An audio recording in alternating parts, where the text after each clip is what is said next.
Ah, nice warm cup of coffee. Always hits the spot. Just like this show, I hope, always hits the spot for you. And I'm not talking that spot, but like the content on YouTube spot. You know what I'm talking about. Anyway, good morning, good day, good evening, good night, wherever you are in the world. Welcome to the party, pal. This is Coffee with Chaos, your movie-centric movie show, movie morning show, whatever you want to call it. I'm here, you're here. Let's have some fun. Do me a favor. Look at the thumb counter right now. This was worked really well last time. You guys all played along. You were fantastic. Look at that. Look at the thumbs right now. The likes. If the likes are at under 100, slam it. Slam it so you can be one of the first hundreds. That really helps the channel. The first 100, I should say. It really helps the channel, helps the video, and it's your ticket to the show. And I appreciate that very much. I'm gonna tell you what. I'm pretty sure I'm gonna earn that thumbs up today. We have a lot to cover. A lot. Everybody and their mother decided to announce box sets this week. So we're going to be talking Indicator. Give it all straight. There's just so much going on. There's Indicator, Powerhouse, 2 box sets, massive box sets. One I'm going to warn you about, and one I'm going to give my full-hearted thumbs up to. Severin released the box set and a new 4K. We're going to be talking about that. Imprint has released their new batch of titles, as well as Arrow just announced their May slate. And in my opinion, I'm a little disappointed in it. At the end of all this, I will bring you my non-spoiler review of Cocaine Bear. And I know you're all excited for Cocaine Bear. Let's discuss it a little later. But first, we got a lot of sales to cover, or I should say announcements to cover, because I'm prepping for sale mode, actually, because literally in a handful of weeks, we're going to be getting the first teasers from Vinegar Syndrome for the Black Friday, halfway to Black Friday sale. I'm blanking on the title. I'm tripping when I ain't sipping. So let's take a sip and get into it.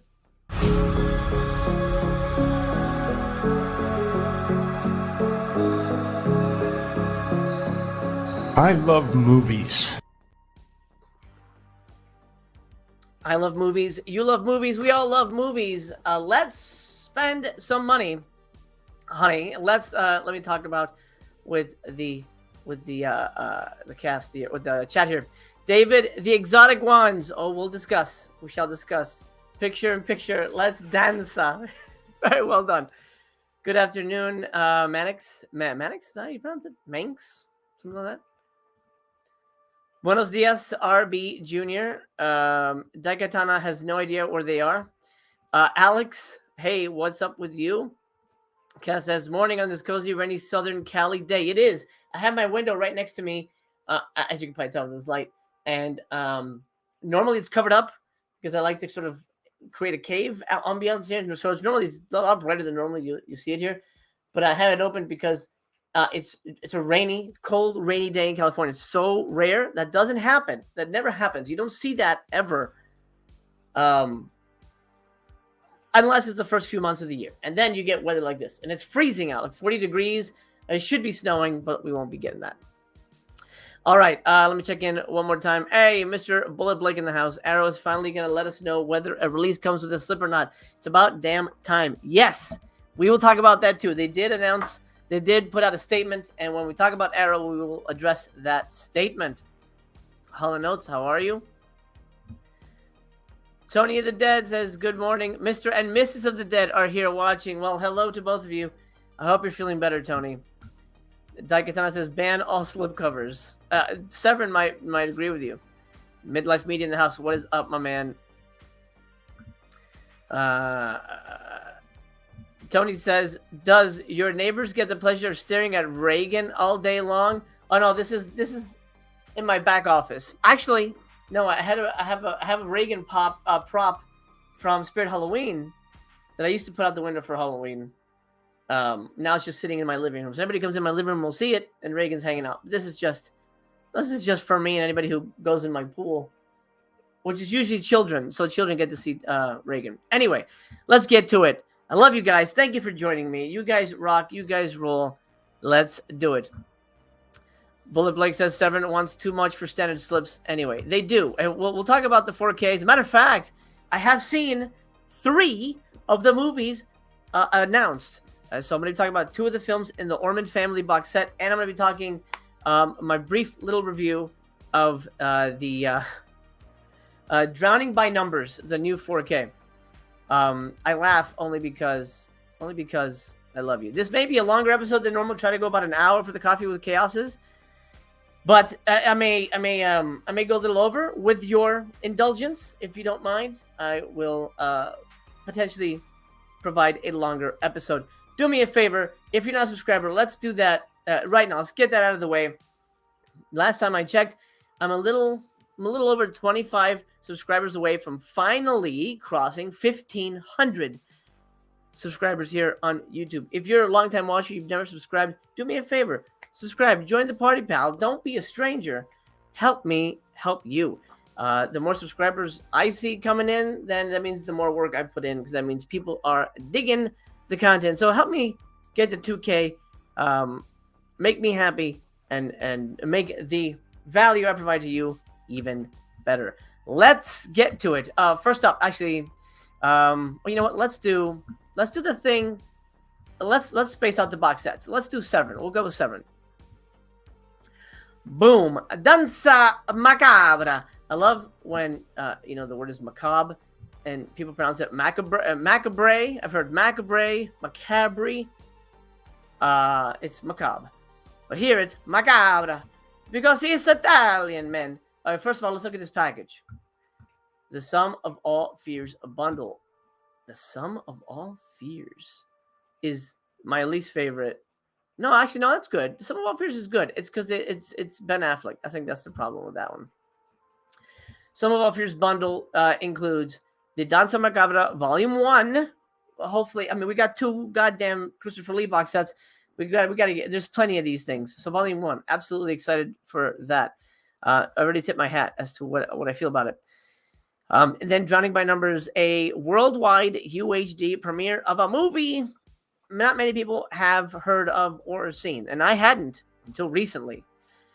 This includes the web store exclusive slipcover featuring artwork by the director. Now, here's something to put on your radar. If you're interested in this box set, in the box set at all, or the 4K, let me put this on your radar.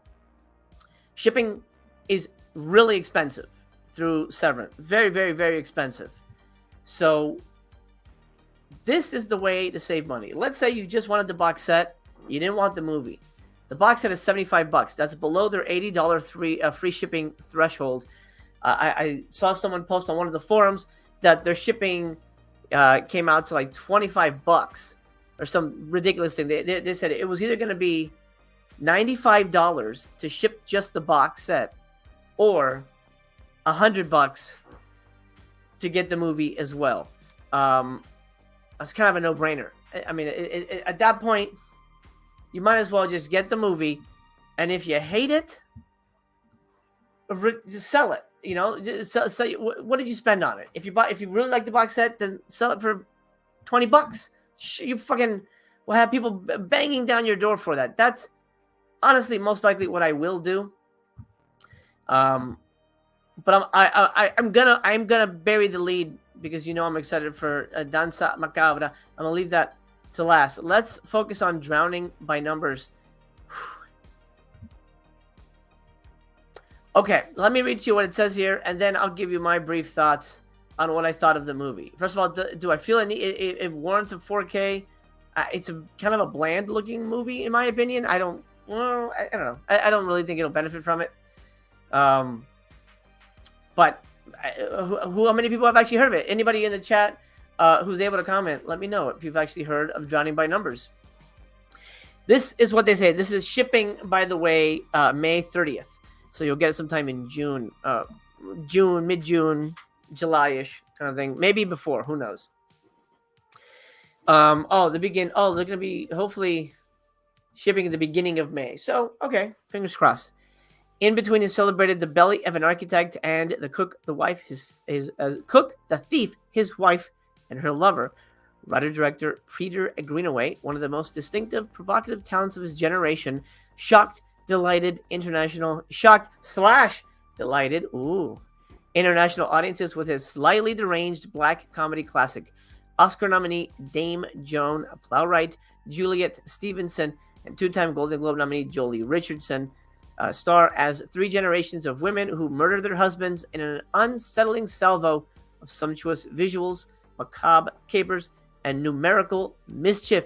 There's a whole numbers thing. You don't have to worry about it until you watch the movie. It's not a big deal. Bernard Hill co-stars in this fascinating brain buster. I wouldn't call it a brain buster. Of Very Bad Manners. Entertainment Weekly said it was a brain buster. All right, I mean, it's not Inception. Now featuring a new 4K scan with the original negative personally supervised by Greenaway. The UHD comes with a commentary by Peter Greenaway. The Blu-ray disc comes with the commentary as well as an interview with Peter Greenaway and an interview with Bernard Hill, as well as some concepts, Greenaway game concepts and things like that. You'll watch the movie, you know what that means. Region free, 119 minutes. Drowning by Numbers. Should you get? Is anybody interested in this? I'm curious. Oh, Planet Mondo is super excited for Drowning by Numbers. Peter Greenaway is a wild man. Okay, well, good. Lars says, my favorite Greenaway next to the cook, the thief, his wife, and her lover. Oh, okay. Well, so people know about it. Drowning needs to be letterboxed. I agree. Yeah, it's a very scope movie, especially that shot of the house. Anyway, what did I think of it? I'm gonna be honest with you, as I always am. It didn't connect with me. It did not connect with me.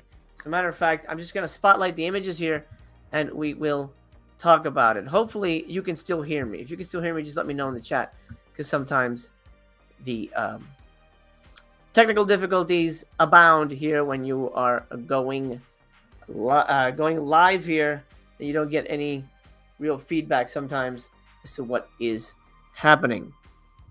Okay, I'm going to proceed with the fact that audio is good. Holland says, thank you, Holland. Okay, here we go. Review of Drowning by Numbers. Boy, this one really was not for me. If you enjoy dry British humor, and I'm not talking Mr. Fucking Bean or Faulty Towers, I'm talking humor that makes you question whether what people are saying is actually a joke or not. If you're okay with that, then you'll probably enjoy this movie very much. The story of three women, all called Sissy, I guess by accident, I'm not sure, who decide to drown their husbands for various reasons, could have been interesting and clever, but director Peter Greenaway is more interested in being obtuse and bizarre. Also, the movie features, and this is the worst part. I gotta warn you because some people might be triggered by this. The movie features the suicide of a child, and that is a no fucking go for me. Ultimately, it wasn't clever enough, funny enough, or interesting enough to really want me to dig deeper into this. It's 2 stars. I was on the fence. I almost gave it 3. Because it's okay. It's well shot, well acted, but there's just something about the tone of the movie that rubbed me the wrong way. There's a scene, and I can't show you clips because you know how YouTube is. There's a scene where the 2 girls here in the picture, there's no picture of them together in this, so I can't really show you what they look like, but the 2 girls ask the older lady, hey, why did you kill your husband? That's the older lady, Joan Plowright. And she goes, oh, you know, he smelled, and he was hairy, and he had a red nose. And I'm like, oh, is that a joke? I think that's a joke. Is that okay? So it's this kind of movie. I don't connect with that humor. And then on top of that, the movie's very bizarre. Like, it makes weird choices. Like, characters do things. You're like, no, fuck no. Why would you do that? Why would you agree to do that? This character, I don't know if I have a good picture of her. Yeah, actually I do. Hold on, let me go back to her. This character, gosh, I'm blanking on her name right now. Truly madly deeply girl. She wants to have sex with her husband, and her husband's working on a typewriter. Oh, I'm busy on this typewriter. And she's like, let's have a fuck, Harry. And then he goes, oh, why didn't you say so? He's eating a popsicle. She's completely naked by the way. Lots of nudity, dicks and boobs. A lot, way too many dicks. Just heads up on that. Heads up. I like that. That was not on purpose, but I'll take it. Anyway, so the husband goes, oh, okay, yeah, we can have sex. He gets the lollipop, and this happens, you don't see it, but it's intimated that he's, putting the lollipop where the sun don't shine. And she's like, oh, now I need to be warmed up. And he goes, I'm not that thirsty. And he goes to take a swim in the ocean. What the fuck? What's happening? I don't know. I did not connect with it. 2 stars. Juliet Stevenson, thank you so much, Daikatana. Yeah, no.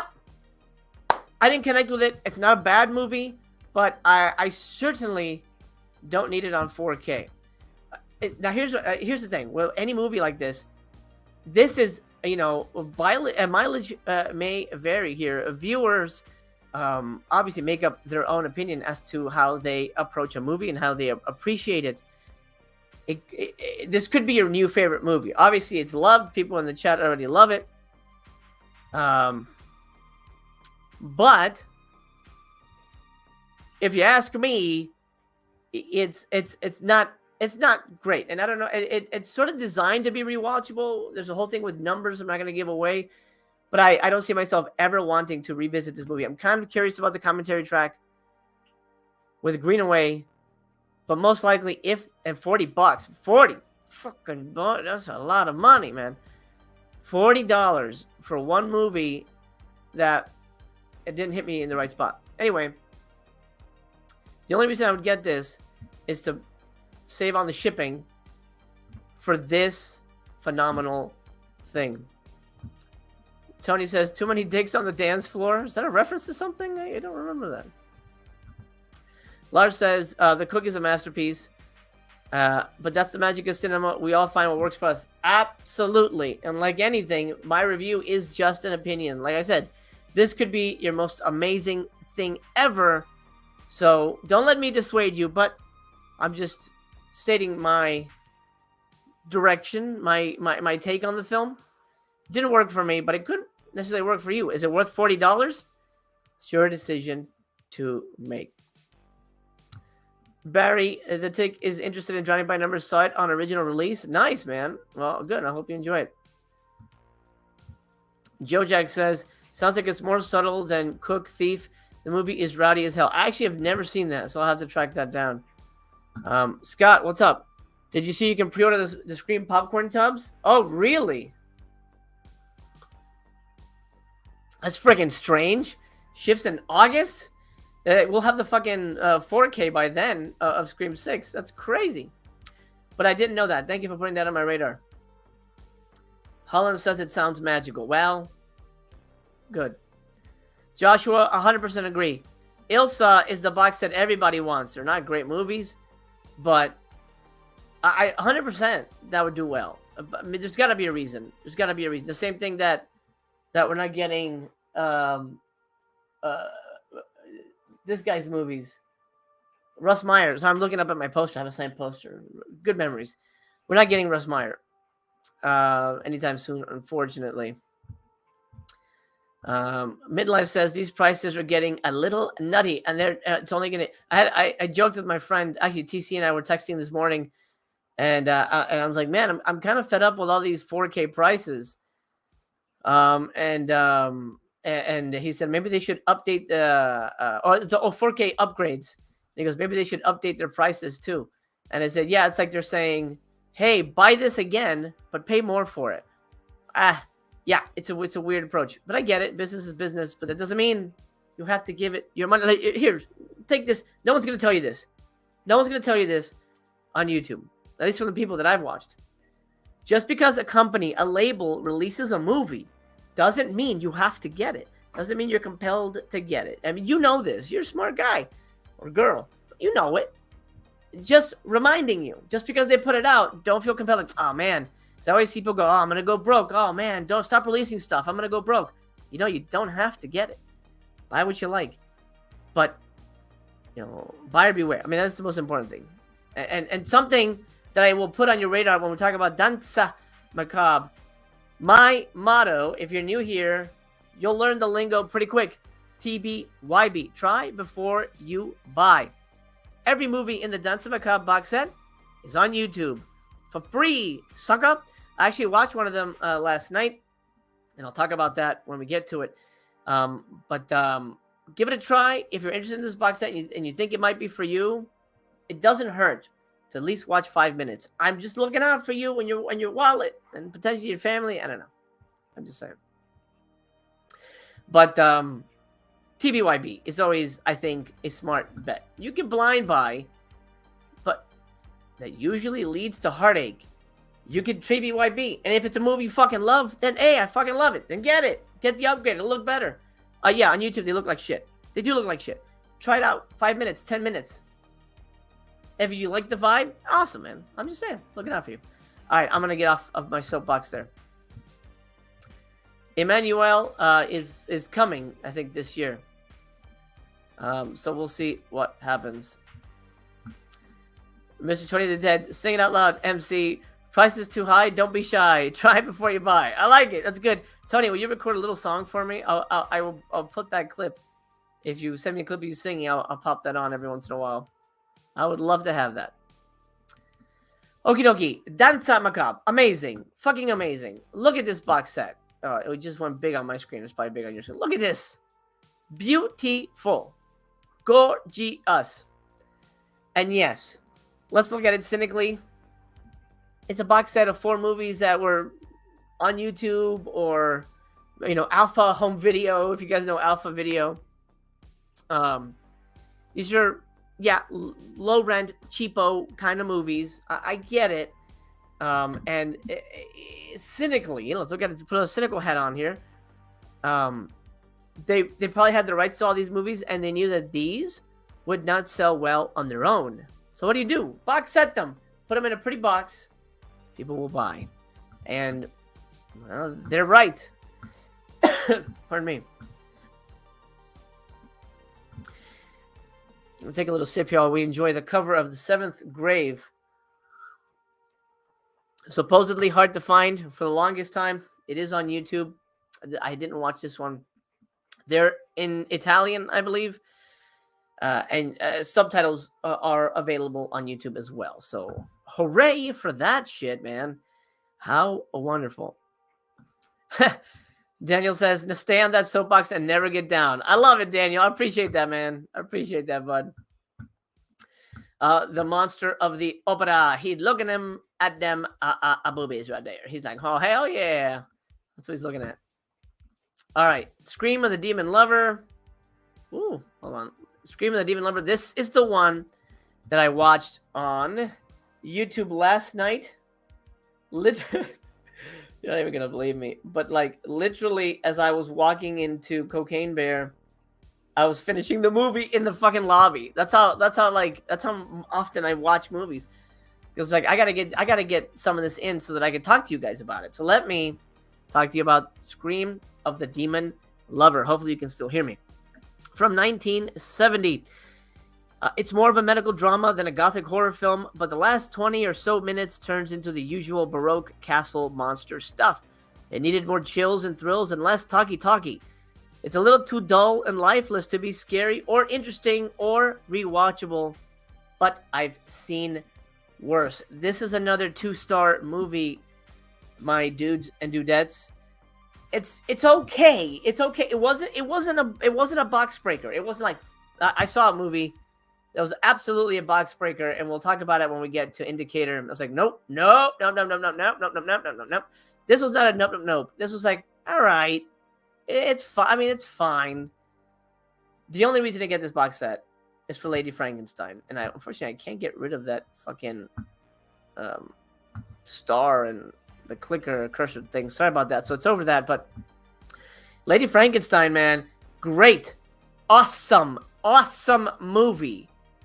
I honestly would have bought a 4K. I mean, that sounds crazy, but I would have bought. Oh, there's pictures. Look at the pictures.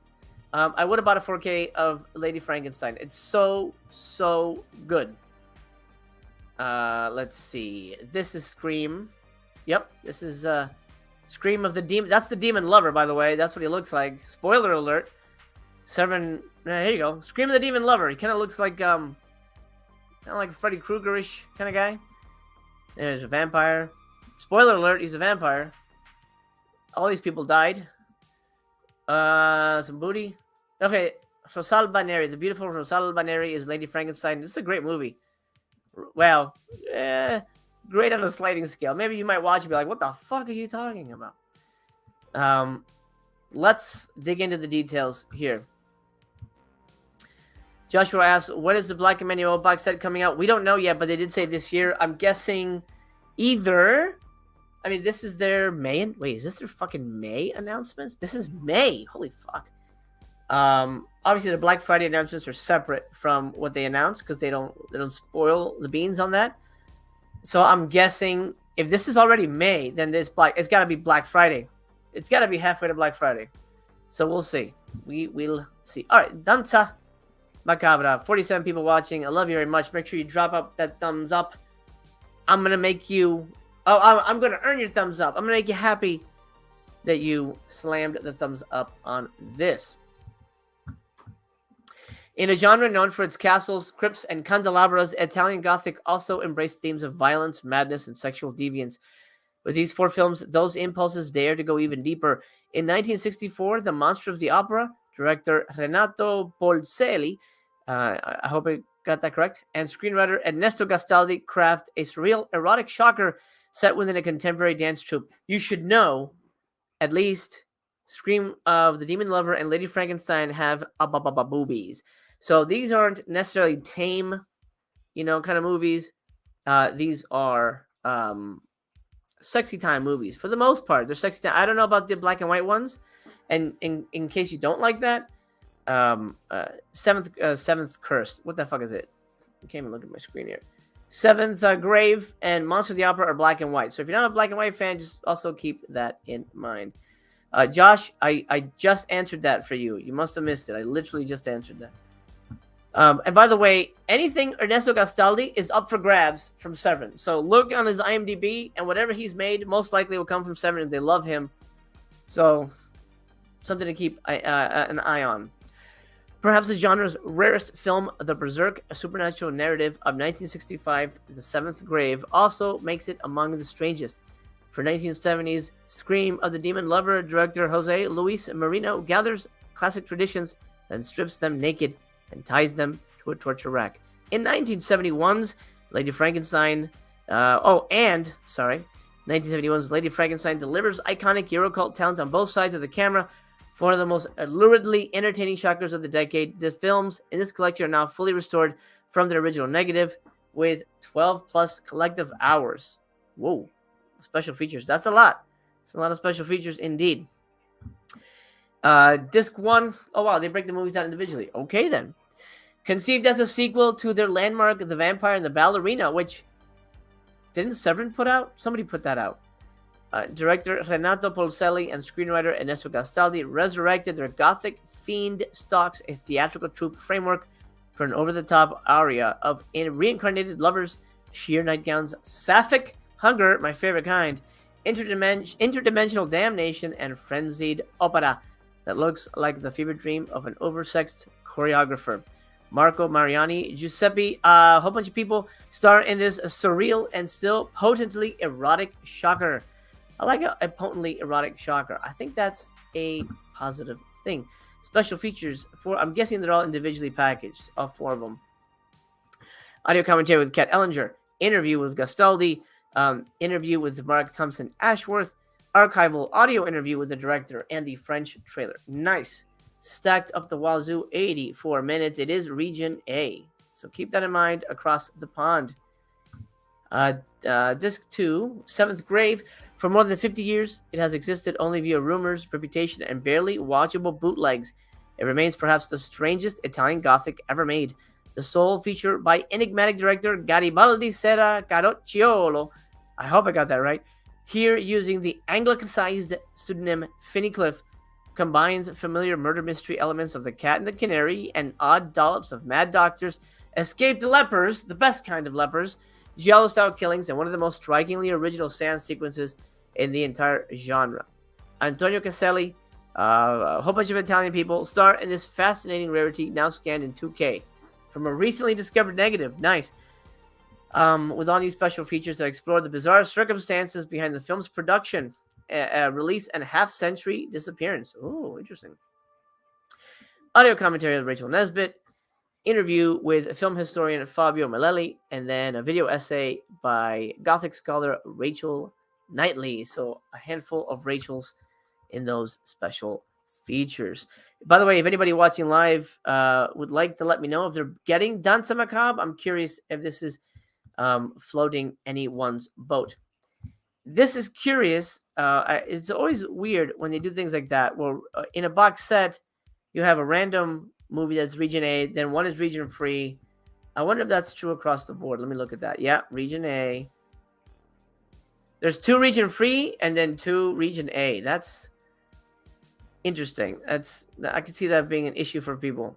Unless you're region free, then whatever.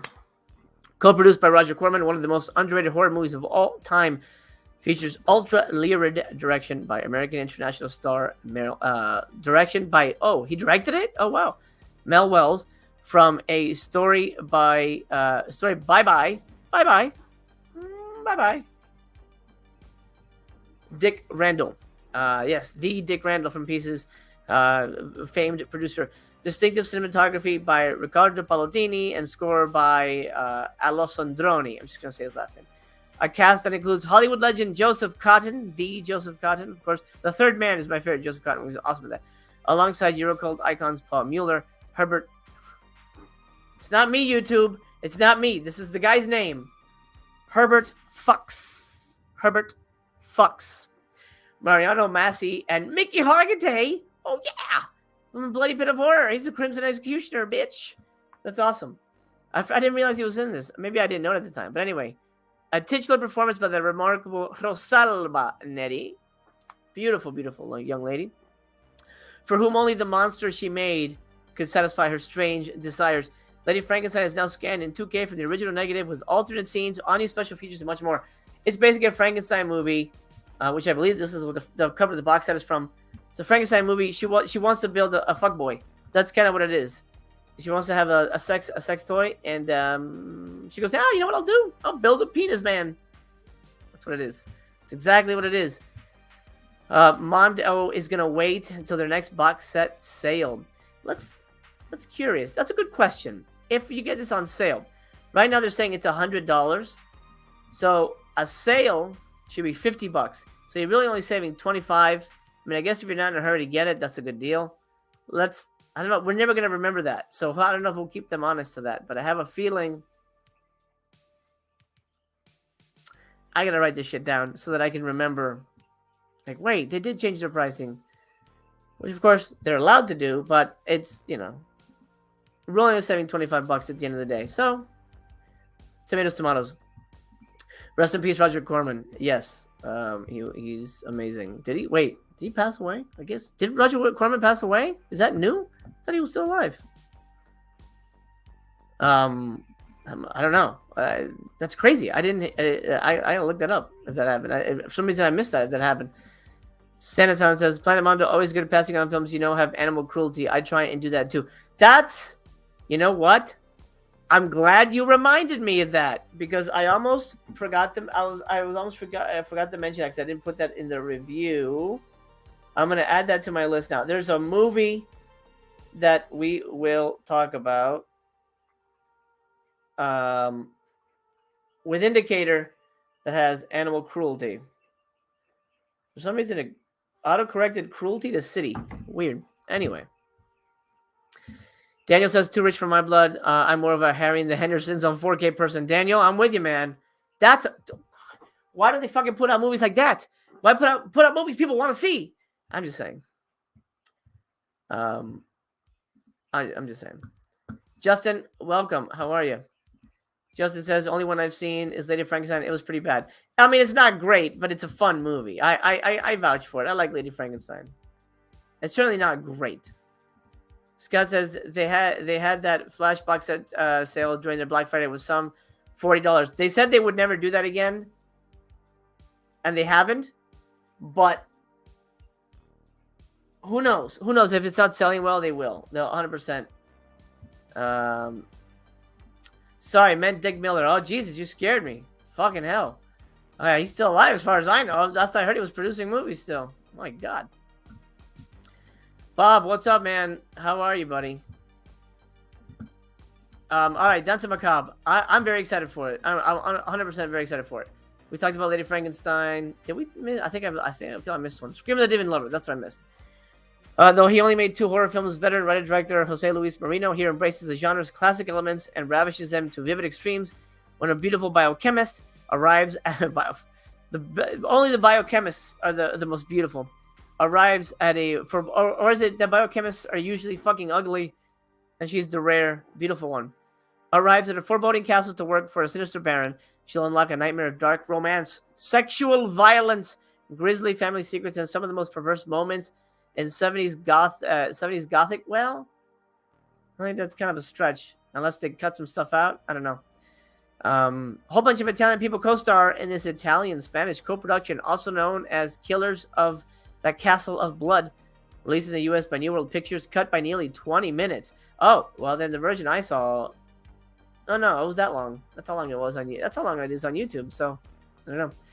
Scanned in 4K from the negative for the first time. Commentary by Rod Barnett from the Nashi cast and Robert Monell. Then we got Erna Scream interview with actress Erna Schreiber. A video essay by Stephen Thrower. That's pretty dang great. Again, I already gave you my review on it. It's just okay. It's a 2-star movie. But, one dud in the box is not too bad if the other ones are solid. And I like Lady Frankenstein.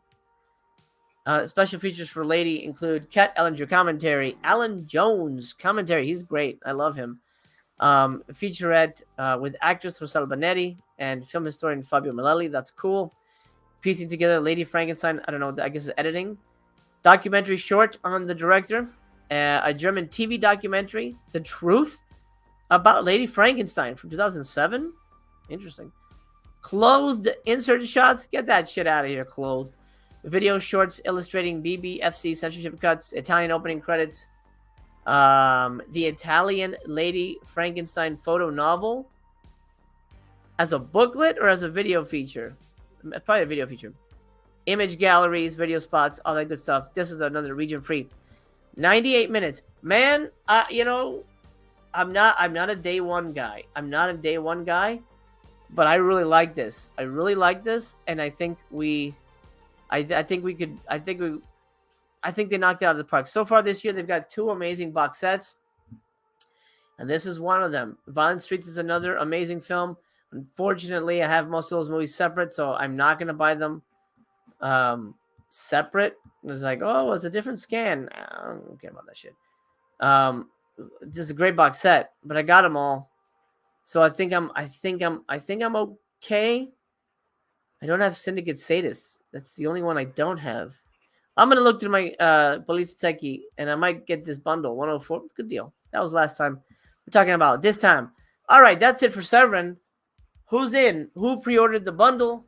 Who pre-ordered just the box set or just Drowning by Numbers itself? I'm curious. How well it's doing. If you're watching on a replay, I love you. I hope you're doing well. Leave me a comment. Comments are free, and that means you and I can have a one-to-one chat. I respond to every comment, FYI. Something I suggest every YouTuber do. It's just a good way to not only build a community, but it makes the person who comments feel good. I mean, unless you're being an asshole, that's different. Does Drowning by Numbers have animal cruelty? No, but it does have a child suicide, so that's not for me. All right, that's it for Severin. Yay, Severin! Let's take a sip and just kind of bask in the glory of it. Danza Macabre will be one I'll be getting eventually. I don't think it's worth getting it with Drowning by Numbers. I can wait. Not in a hurry. And if I am, it's on YouTube. Yay, it's on YouTube. Let's do something real quick. Last Friday's episode, I said we're going to do an AMA. Ask me anything in the comments, and I'll answer it next week. Now's the time to answer it. The question was, what is your favorite movie from the year you were born? I was born in 1979. I am over 40 years old, and I'm enjoying every minute of it. And I don't know what movies came out in 1979, so I don't really follow years. I don't really keep track of that. That's not my thing. I'm not good with numbers normally. So I went to IMDb, And I said, IMDb, what are the movies that were released this year? I've got one that is my favorite and one that is my least favorite. And I'm going to tell you that. I'm going to answer that question. I forgot who asked that question. I apologize.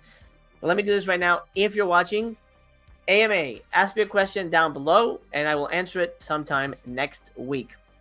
And I'll remember to write it down and say, oh, this person asked it, because I feel bad. But there's just a lot happening, as you can understand. Anyway, 1979 was a good year. Look at this. Apocalypse Now, Alien, Caligula, wow. The Warriors, Mad Max. These are all solid-ass movies. Rocky 2. I mean, you could say Rocky 2 is a better film almost. Moonraker, A Life of Brian, Escape from Alcatraz, and Meatballs. Star Trek The Motion Picture, The Jerk. Kramer versus Kramer.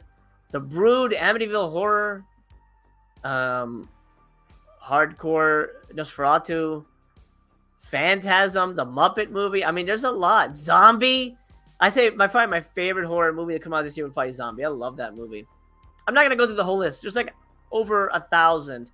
There are 3,000 actually. There's 3,000 movies. Oh, speaking of Russ Meyer released Beneath the Valley of the Ultra Vixens here. Look at that shit. I'm not gonna go through all 3,000. Beyond Poseidon Adventure, I like that movie too.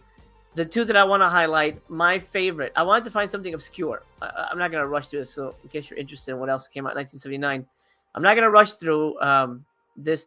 And I wanted to pick something that wasn't like, you know, Jaws or whatever. Like, I wanted it to be something obscure and unique that maybe you've never heard of that I could put on your radar. The In-Laws is really fun. Let's see what else. Killer Fish, of course, the classic. Raining in the Mountain. I love King Hu. That's a really interesting film. Lupin the Third, the classic. Castle of Cagliostro, Play Motel, sexy time movie. Electric Horseman, Fascination, which is my favorite Jean Roland movie. That's one I would put on my list. That's one of my favorite Jean. Oh, Giallo in Venice, which is a movie we covered on the first All the Colors of the Dark, which next episode is coming up on Tuesday. Join us for that. We're talking Black Rat and I Like Bats. That's going to be a hoot and a half. Please join us for that on Tuesday. I'll be putting up the placeholder for that pretty soon. Driller Killer, Butch Cassidy. Oh, this is not that. That's another one. Don't Go in the House. It's a great movie. The Bitch. Anyway, the first one I'm going to pick. My favorite movie to come out this year. The year of my birth. The year when the world saw me. For the first time. Is Killer Nun. No, it's not Killer Nun, but we're getting close. Cindy Love Games. I think that's that's a porn movie, I think. Guess they have porn movies here. Microwave Massacre. That's a good movie, too. But it's not any of these. It's Vengeance is Mine. Wow. Wow, wow. Oh, wow. Masterpiece. Criterion put this out on Blu-ray. It blew my fucking mind. Such a good film. Kind of a revenge movie. Kind of a crime movie. It is phenomenal. Shohei Imamura kicked my brains through my ass with that movie. Wow. And I'm going to tell you what my least favorite is. I got to go down a little bit because it's all the way at the bottom. And I wrote the number down so that I would not forget. I'm going to skip all this because the show's going to be long enough. And you may not be as interested as I am to see what came out this year. You can always check IMDb yourself. Just wanted to show you the first 3 pages at least. The one, I went as far as I could. I did like the first 1,000. And Natural Enemies, that was just released. Slipcover sold out by Fun City, I believe. All right. My movie is in the 400s. It's in the 400s. So one more. Okay. It's like 415 or something like that. Let's see it. I know when it pops up. Look at that. You know what this is? This is amazing. This is Turkish Superman. Oh, man. I got to see that. Real bad. I'm waiting for my Bollywood set from Mondo. I think it's coming out I think it's supposed to come out in March, so hopefully soon. Hopefully it's not delayed. But it might have been. I don't know. Where the hell is it? I know it's here somewhere. Zoom. Okay. Oh my God. Zoom up. Oh my God. That's a name. That is a name. Is it not here? No. Here it is. Least favorite movie to come out the year of my birth. Big old middle finger to this movie.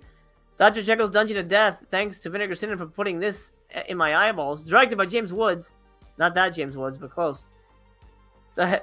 Close. Dr. Jekyll's Dungeon of Death is ass. Ass, balls, ass. Least favorite movie from the year I was born. I hope you enjoyed that one. My God. Let's see. Kami says, super random question. Is Magnificent Seven a good movie? It's a phenomenal fucking movie. Masterpiece film. Get it. Monster of a movie. Get it. So good. Let's see. Daikatana says, Yul Brenner got that part in The Man in Black for Westworld for the part of Magnificent Seven. Oh, yeah. Yeah. Anyway, there you go. That's the AMA answer. Those are my two best and least favorite movies of the year I was born. Send in your AMA, comment down below. Thank you so much for watching the replay. It really means a lot to me. I hope you enjoyed that. A little bit about me. Look, I knew this was going to be a long episode. We literally just talked about Severin, and we're already almost at what should be the end of the show. But don't worry, with your indulgence, if you don't mind, we're going to go a little longer today and do a supersized episode. We're going to cover everything. And yes, Cocaine Bear. Next up, I'm going to close this. Let's do... let's give Boxsets a break. Let's go to Arrow. Let's do Arrow. And they recently dropped this on us. There's a little note. This was put over, I guess, all the socials. Let me read this to you, if you don't mind, and we can discuss in detail as to how it applies to us. Change to limited editions. We understand how important it is to know which extra physical materials, such as booklets and slipcovers, come with the titles you buy. We've been listening carefully to your feedback and have been working to make some changes so it's clearer for you to know exactly what comes with each title. From today, 24th February 2023, all limited edition releases will include a booklet and a slipcover. Once the limited edition version has sold out, we will release a special edition, non-limited edition version. Special edition / non-limited edition version, which won't include a booklet or slipcover, but will have all the same on-disc extras as the limited edition discs. Please note that discs or on-disc content marked as limited edition exclusives will not be carried over to special editions. So basically, they're going to distinguish between special and limited. So it's up to us to sort of know the difference. Going forward, if you buy a new title that is a limited edition, you can be sure you will receive a booklet and slipcover.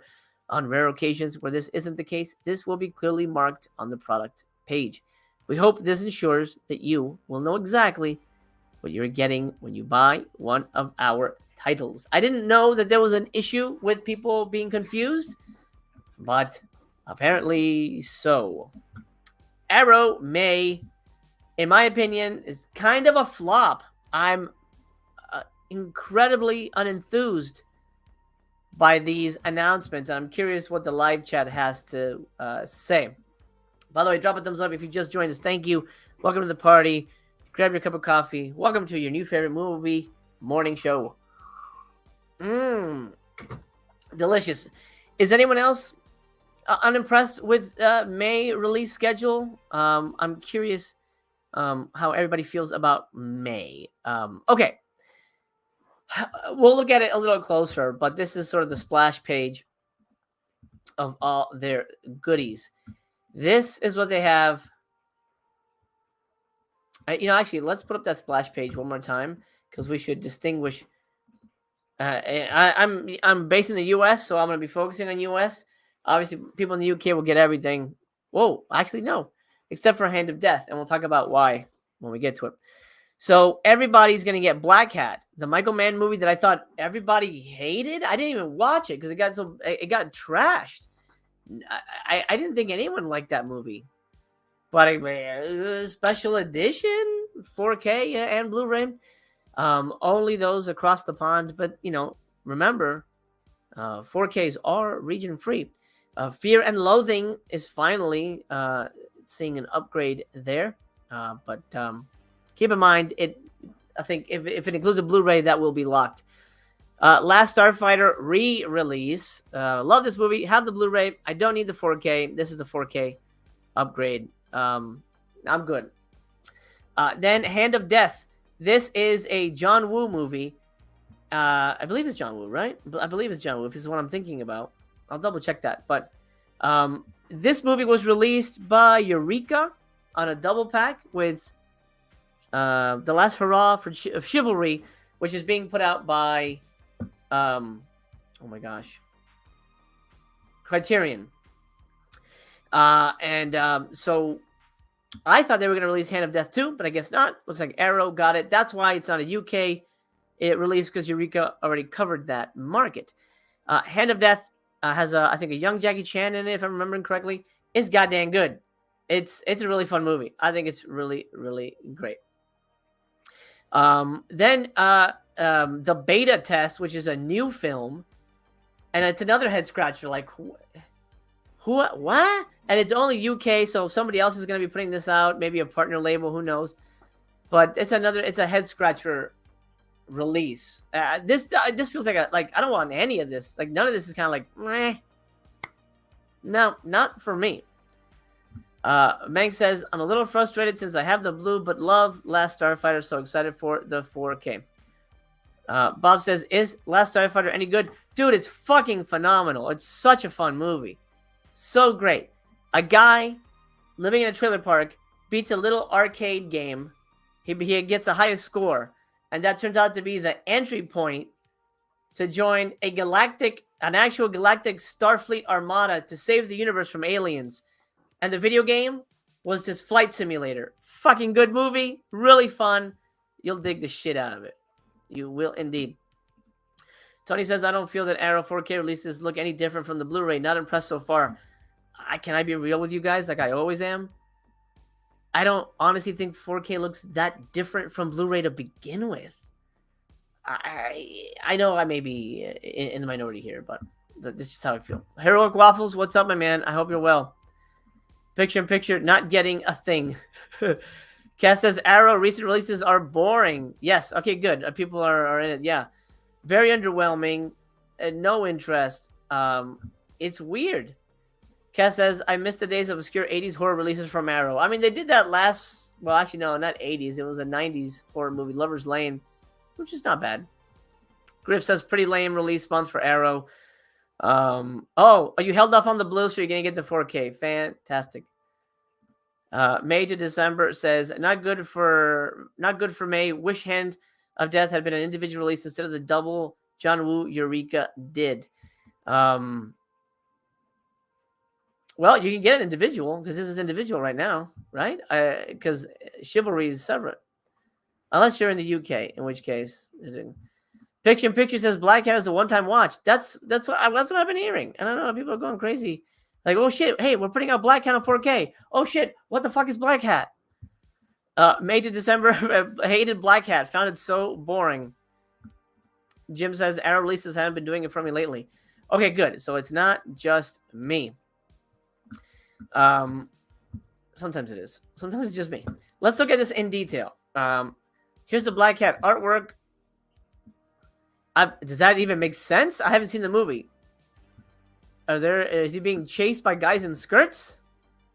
Or is this supposed to represent some kind of computer thing? I don't know. He's not even wearing a black hat.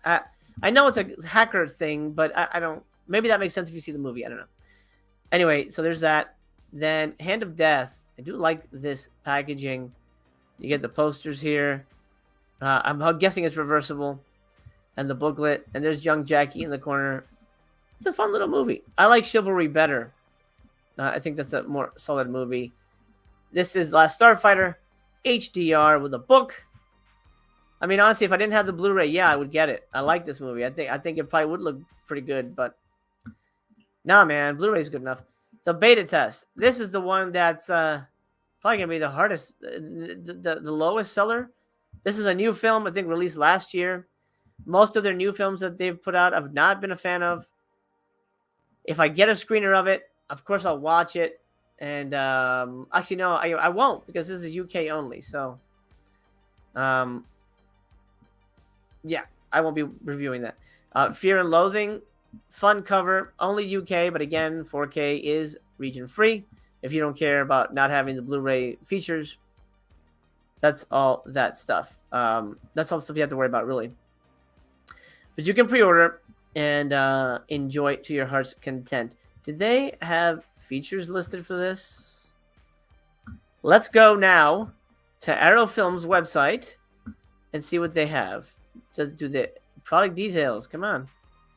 Yeah, I didn't. Okay. Product video. Product overview. Okay, there it is. Looks like. Yeah, I mean, it definitely has to.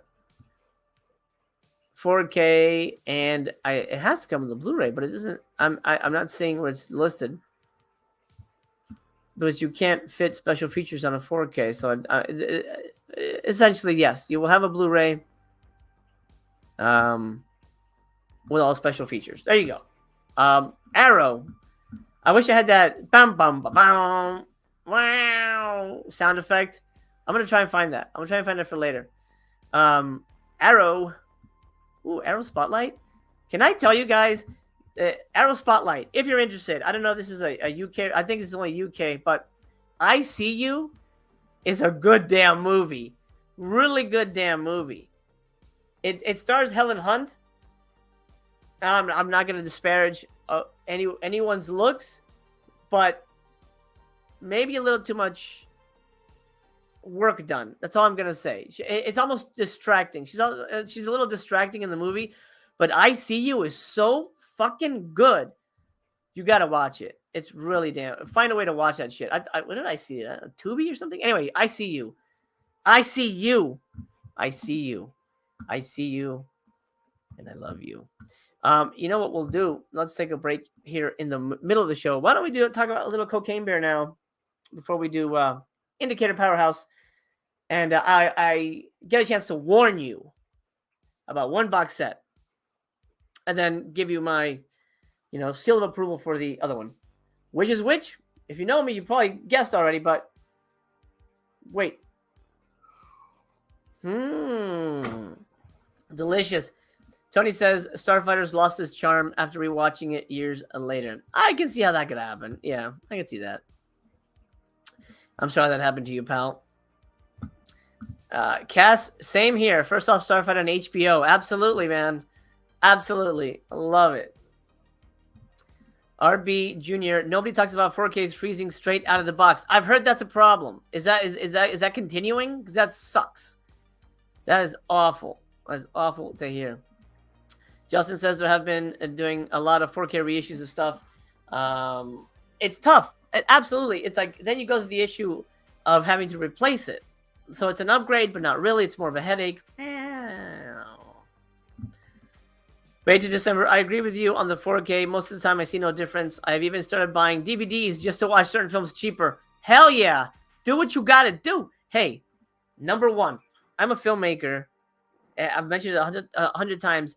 For me, the most important thing is the movie. Watch the movie. Who gives a shit what, the package and the colors and, oh, look at this, and the top comes off. No, man.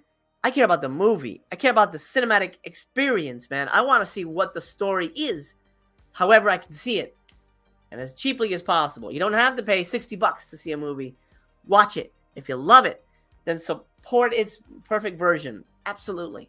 But it's always about the movie. Always about the movie. And I think anybody, any filmmaker will agree with that, because come on, man. If getting stickers and a poster is going to make you like a movie more? Nah, I don't believe it. Jim, thank you so much. I appreciate that. You are the man. You are the man. This goes a long way to supporting the channel and to sort of legitimizing what I'm doing here. I appreciate that. You've been a long-time supporter. I appreciate that. You rock, you roll, man. Tony would like a nice release of Enemy Mine. That's a fantastic movie, but same with me, Tony. I rewatched it recently, like a couple years ago. I'm like, it's a little boring. It's not as fun as I remembered it, but that is a good goddamn movie.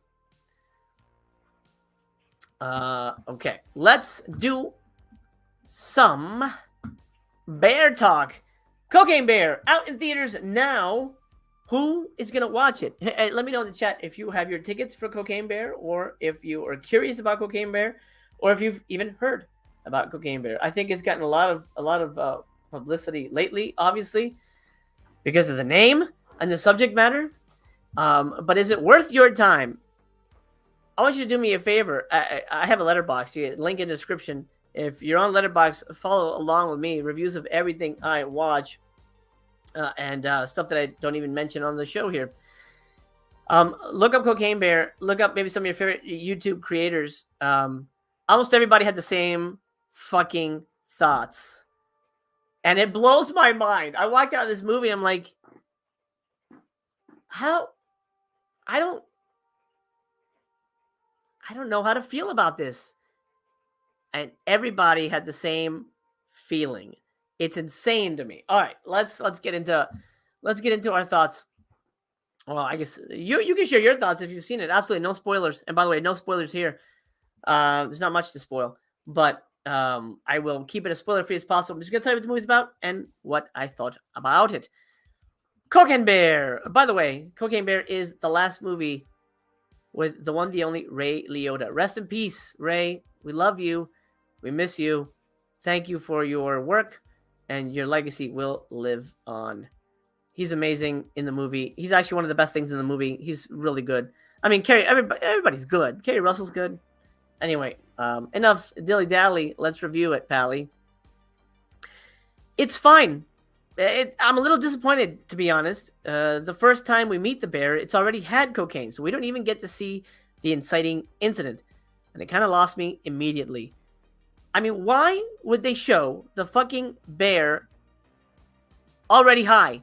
Why wouldn't you just show the bear becoming Cocaine Bear? Why would they cut that out? Why would they not even show it? Like, you see it and it's acting weird already. And you assume, oh, it's fucking eating cocaine. What? No. You see it cute in the beginning. Oh, like it's chasing. There's one scene where it's like kind of chasing a butterfly. You see it chasing a butterfly. And it's like, oh, what a cute little. It's like Brother Bear. What a cute little bear. What a cutie. Also, how delightful. And then a packet of drugs falls on its head. And it's like, oh, and then it starts munching on it. Then its eyes go fucking Tasmanian devil. That's how you begin the movie. No, the movie begins cold. Bear, already on drugs. You're fucked. The bear proceeds to kill and eat people, but the fact of the matter is that bears do that shit already. Cocaine or not, bears do attack people. I guess what I'm trying to say is that nothing makes Cocaine Bear different from any regular bear. It's not faster, smarter, or anything. Maybe it's a little goofier at times, but that just makes him a little less threatening to me. All the critics I've heard from say the same thing. It should have been crazier. I agree with that assessment, and I wish it had gone full snakes on a plane, and it needed to really badly. If it hadn't have been a comedy, I think it would have been better. I think if they had ditched the comedy, it would have been better. You know, it tries to be funny, so it's one of these funny, like silly, oh, Cocaine Bear, hi, it's gonna eat your ass. It tries to be funny, and it takes away the tension of it, and it also almost works against itself. Gosh, this is a really hard movie to review, to be honest. It's a really hard movie to review. Yeah, and it's all I can really say in terms of how to put it into words. If it had not been a comedy, if it had less characters that take up way too much screen time that's taken away from the bear, by the way, if they had more practical effects, then it would have been marvelous. Also, CG Bear does nothing for me. CG Blood does nothing for me. If they'd had a practical, just like a fucking bear head for the attacks, just a little something, that would have been awesome. You know, like Grizzly or Jaws or something, just a little something to make it real. The fact that it's all CG, it's a little cheapo, to be honest. There are a couple good jokes. Like I said, it's mostly a comedy. But the scenes go on too long. Also, the film climaxes on this dinky little ledge that is obviously a soundstage, and it just felt cheap. The movie ends on more of a whimper than the bang we needed. It's just okay. It's a fun little film, but incredibly mediocre. 3 stars. And you'll see across the board, most critics are going to be in the middle. It's mid. It's not bad. There's a couple of really fun transgressive scenes. There's a scene where 2 middle schoolers do cocaine. That happens. But Cocaine Bear is just a bear. It's just a grizzly bear movie. I would have wanted it to be like, oh, he eats cocaine, all of a sudden this motherfucker can like do like anime shit, like jump from tree to tree, like really hype him up. Like it really doesn't really do anything to the fact that, oh shit, we're being killed by a bear. This movie could have just been called Bear, and you would have had the same movie. Like, I'm not even kidding. It could have just been Bear. I wanted snakes on the plane. I wanted motherfucker having sex, in a bathroom, getting killed by the bear. I wanted get these motherfucking bears out of this motherfucking forest. This movie didn't have that, and it's just kind of disappointing. With a title like that, you're going, oh shit, oh fuck yeah, and you're like, oh, okay, yeah, okay, sure, yeah, I don't know. That's just my feelings on it. Let me know in the chat if you've watched it. Bob says, Cocaine Bear was a ton of fun. Thought it could have used better editing and smoother script. The editing was really weird too, right? Like there was sometimes like, wait, I don't remember that guy getting hurt. Did that guy get hurt? How did he get hurt? There was a lot of stuff that I don't know. I wasn't connecting with me, or like the pacing was off, and a lot of stuff. It feels like they were trying to do. This is gonna be a weird comparison, but it feels like they were trying to do Jaws meets a Coen Brothers movie meets Pulp Fiction. Kind of one of those movies where there's like a lot of characters, and they're all quirky characters, and everybody's quirky and weird, and there's a couple good jokes, but yeah, I don't know. It was okay. I don't think I ever need to see it again. Holland says Cocaine Curious. Cocaine Bear or Bird Pandemic? Birdemic goes crazy. Birdemic goes there because it's so stupid, and I think it actually works. It actually works for me. Let's see. Scream Rad, what's up? I get my movies cheap from eBay and pawn shops. Hey, there you go. That's the way. That's the way to do it. Hey, picture in picture. Bart the Bear. Oh man, yeah, famous. Love Bart. CG bears suck. It just really takes it out of it.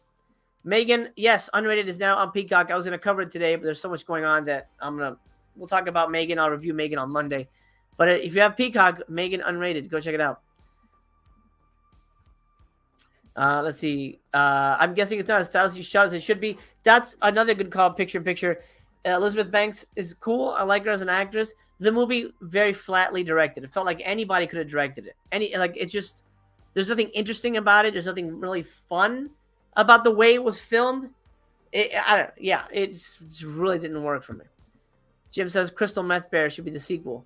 Crystal Meth Bear. I'll tell you what, I didn't get the gig. So I'll reveal to you a movie that I was up for directing at the Asylum, and I wanted to do this so fucking bad. I'm going to tell you what my movie was, and I'm going to tell you who I wanted to cast. And you're going to be so sad that it's not happening. I think eventually they may make it, but somebody else is attached to direct. Are you ready for this? I was up for directing Meth Gators. Fucking what a title. Meth Gators, right? So good. Meth Gators. And I wanted to lean into the fucking craziness. My cast was going to be Don the Dragon Wilson as the local kind of ranger. I mean, I didn't write the script yet or anything, but that was my idea. I was like, I want Don the Dragon Wilson as my lead, and he's going to karate kick the shit out of Meth Gators. Oh, I'm so sad I'm not going to make that movie. Damn it. Oh, Meth Gators. And I would have made it sound like these fuckers are a meth. They're going to get fucked. These aren't going to be regular gators, dude. They're going to be able to break through fucking walls. I mean, we're going to go full alligator on it. It's not going to happen. Somebody else is doing it, and it's probably going to be, I mean, I don't want to shit on that movie because I haven't seen it yet, but it's probably not going to be as fun as Don the Dragon Wilson kicking Meth addicted alligators across the room. What a shame. Anyway. Picture. Meth gators would have been glorious. Tony says, lol, yes. It would have been gold. It would have been so much fun. And it's not going to happen. The dragon versus gators. It would have been amazing. Don the dragon would never do Asylum. Oh, yes, he would. Oh, yes, he would. That's all I'm going to say. Did they announce it? If they did, I'll look that up. Where did they announce that on their socials? But yeah, it's Attack of the Meth Gators. That's the full title. Fuck. I wanted that so bad. I wanted that so fucking bad. Well, actually, the movie I'm doing next for them is amazing. I'm very excited for it. And I'll tell you more about that when I can. But it's definitely going to be more serious than Meth Gators, but I'm going to have a ton of fun with that shit. Anyway, Cocaine Bear. That's your review for Cocaine Bear. Well, Blake says it was a bit ago on Twitter. Okay, well, there you go. That would have been mine. But now it's not, and I'm a little sad. But that's all right. It happens. If there's a sequel, you better fucking bet. I'm going to try and get in on that. All right, let's talk Indicator. Indicator has decided to bombard us with 2 massive box sets. One is amazing. One I really need to warn people about because not a lot of people know what is in that box set, and it's going to it's going to draw. I think it's going to rub people the wrong way if they buy it blindly. What director beat you out? I actually don't know who got it. I don't know who's directing, but it's not me. That's all I care about. Tony says, out of the habitat and back to rehab. Picture in picture. Bingo, bingo. Winner, winner, chicken dinner. Say no to Ormond. You know what? Fuck it. Let's not bury the lead. Let's talk about the one that I'm going to warn you against. From Hollywood to Heaven. The lost films of the Ormond family. Lost for a reason. Okay. So, I would have jumped all over this if I had not bought the Michael J. Murphy box set. Let's go back. For those of you who aren't aware, let me go back a bit and let me remind you about Michael J. Murphy. Wait, what the fuck is it? Do they have box sets separate? Yeah, I guess they do. The Magic, Myth, and Mutilation, the micro budget symbol. Micro budget is correct. I was so excited for this. I think a lot of people were. People were so excited for it. Exodus says, love your vibe, dude. I love your vibe. I'm sure you have an amazing vibe. Thanks for hanging. If you're new, subscribe, man. Let's hang out again. So excited to have you here. Anyway, we were excited for it. Interesting. A filmmaker we've never heard of. 26 movies. Oh, wow. This looks like it could be a lot of fun. It sucks. Donkey balls. It's awful. Awful, awful. And I've only seen 2 movies. And I watched it. I watched an interview with the director that showed footage of his later movies. Motherfuckers tricked me. It's a box set of shot on video movies. He's got like, it's either, because the discs, I don't have it here, but the discs are aligned weird. It's either 3 or 6 shot on video movies, and the movies he shot on film already suck. So, I'm not disparaging shot on video. My first movie was shot on video. It's a movie that, you know what? If we do, well, maybe when I reach 5K subscribers, I'll do the roast of Master Chaos, and I'll show you my first movie. I'll do that. There you go. 5,000 subscribers. That's a pretty nice milestone. Anyway, Magic, Myth, and Mutilation and Micro Budget Cinema of Michael J. Murphy. Don't fucking buy it. Do not buy it. Do it if you want to buy it. Look, you got 2 people who will sell it to you. Tony the Dead will sell it to you at a good price. And I We'll sell it to you at a very good price.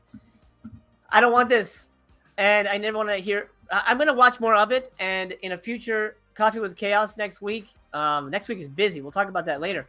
That's a lot. Big things happening next week. We got our first celebrity guest. We got Vinegar Syndrome's March announcements. A lot going on. Anyway, don't buy it. But it's because of this box set that I looked at this with more trepidation. Picture in Picture says, you can watch all the Baptist Fundamentalist films on YouTube. They're crazy. You can watch them. I skimmed through them. You should not own them.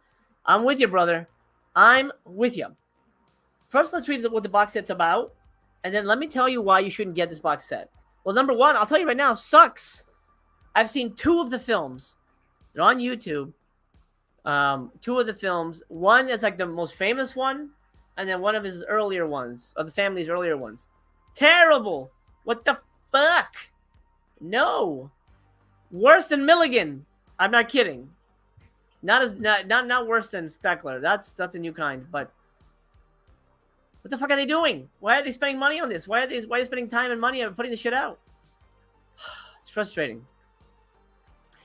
Anyway, for almost half a century, June, Ron, and Tim Ormond, a Nashville mother-father-son trio, cranked out a wild bunch of movies, from Lash LaRue westerns to the stripper gore musical Outrage, The Exotic Ones, which sucks. The Outrage. Fuck that movie. Are you kidding me? Okay. And plunged into every area of showbiz. By the way, review for Exotic Ones coming up right after this. What's more, they did it all in a shoestring, totally independently with no studio to back them. At the height of their frenzied career, Ron and June experienced a spiritual awakening when their private plane crashed on the way to a premiere. From then on, they turned their back on secular show business to produce, are you ready for this? A series of shocking, surreal, religious pictures, including an unbelievable trio of films for Mississippi Baptist preacher Estes Perkle. What a name. Films such as The Burning Hell, which is on YouTube, and I literally only watched 4 minutes of it, and I was like, fuck this. Nope. That was the Nope movie. Nope. It was basically a preacher preaching about how hell is bad, and I think there might be a narrative to it, but the movie begins with a choir singing a song, like a church song. Hey, if you're religious, you're religious. I'm not going to knock your religion. I'm just saying a movie like this does more harm than good. Scaring people into believing in God, I just don't think that's the right way to do it, in my opinion. But I respect your beliefs. Anyway, Burning Hell made millions despite never being shown in an actual movie theater, because it was probably only placed, played in churches. Produced by Powerhouse Films in association with Nicholas Winding Refn. Yep, that Nicholas Winding Refn, and released to coincide with Jimmy McDonough's awe-inspiring book. This strictly limited, individually numbered Blu-ray box set contains 13 feature films, a host of new and archival extra features, including 5 new audio commentaries and a collection of rarely seen short films, as well as a set of art cards, oh boy, and a fully illustrated 100-page book, newly written by McDonough. Art cards sold. Okay. I don't think they say how many movies are on here. I don't think they specifically say, right? I'm trying to see. Does the box set say it? No, it does not. Oh, I wonder why. They should list it. But anyway. You get new 2K restorations of If Footmen Tire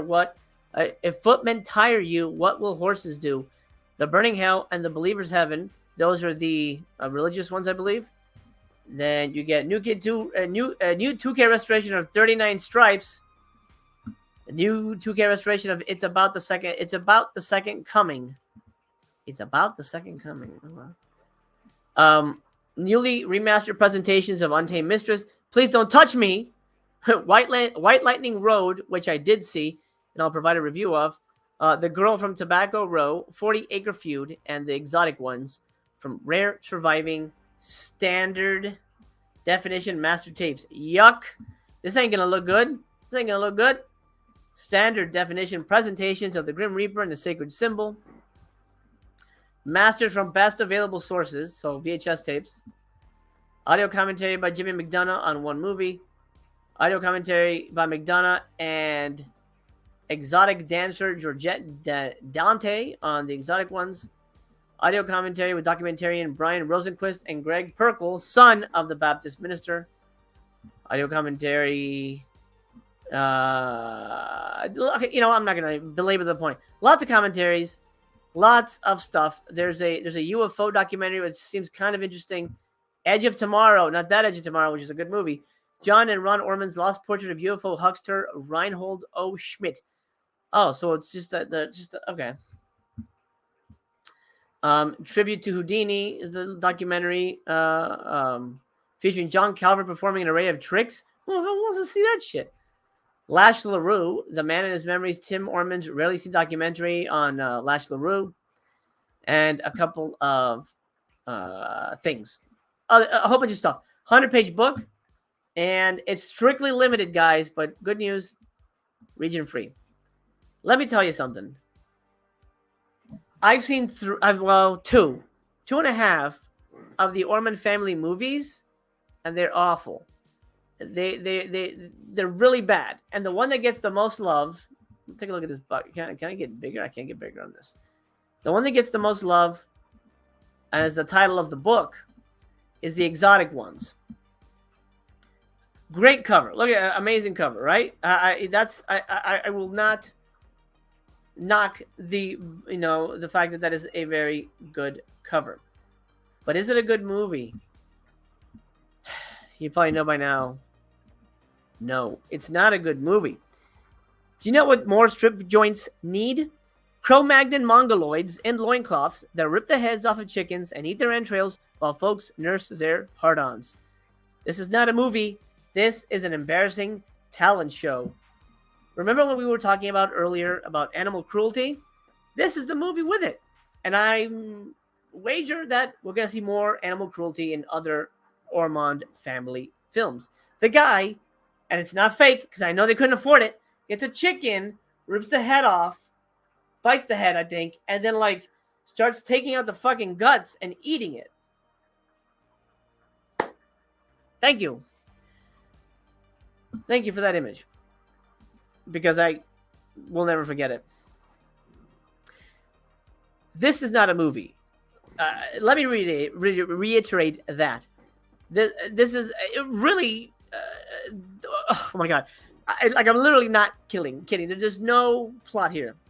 The first 50 minutes of the movie consists solely of people sitting at a table watching has-been strippers shaking their moneymakers. And I should mention that they're not naked during this interminable audition portion. There's a fun 10 minutes in there when they go catch the swamp creature, aka the Mongoloid, and then it's back to the talent show bullshit. If your favorite parts of old movies are when the movie stops to have a singer sing a song, or the characters are at a club and a dancer takes the stage, and we watch her prancing around for 5 minutes, or if you like to watch a girl try on clothes, sans nudity, this is the movie for you. I honestly don't understand how anyone can get any enjoyment out of this low-rent waste of time nonsense. It's so bad. So fucking bad. Embarrassing bad. I can't imagine they were remastering the box and they're like, oh, we gotta put this out. People need to see this. It's literally a talent show. Some lady will come on and the stripper, Pastor Prime comes up, shakes her stuff, and then she leaves. And the guy goes, oh, she was great. Yeah, hey, here's Daisy. And then another one comes on. Not kidding. It's a talent show movie. People call this a great exploitation movie. It's awful. No nudity. The gore's gross. No. Pass. Spooky Guy says these companies are mostly beyond scraping the bottom of the barrel. The bottom of the barrel is gone, and now they're scraping the dirt underneath the barrel. Let me take a moment here to plug my next Bottom of the Barrel episode. This was going to be on Tony's channel. Voyage 14. Oh, my fucking God. This is going to be on March 1st. Tony already has the placeholder, so go over there and get notified so you don't miss it, and drop a thumbs up on the video already. Guys, I'm 20 minutes into Love on a Leash, and it's a legendary experience. Tony, if you're still here, fucking great pick. It's a masterpiece of shit. You will not believe how bad this movie is. It's honestly one of the dumbest things we've seen. It's so bad. It's so bad. But anyway, join us for that voyage. It's gonna be a hoot and a half. It's gonna go to the dogs, literally. Mike says, and this is meant to be one of the better films in the set. Yeah, right. This is the one they're talking about the most. So crap.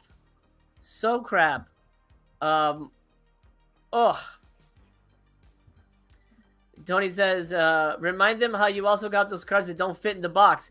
Yeah, I hope their art cards actually fit in the damn box, because I'm not getting the set, but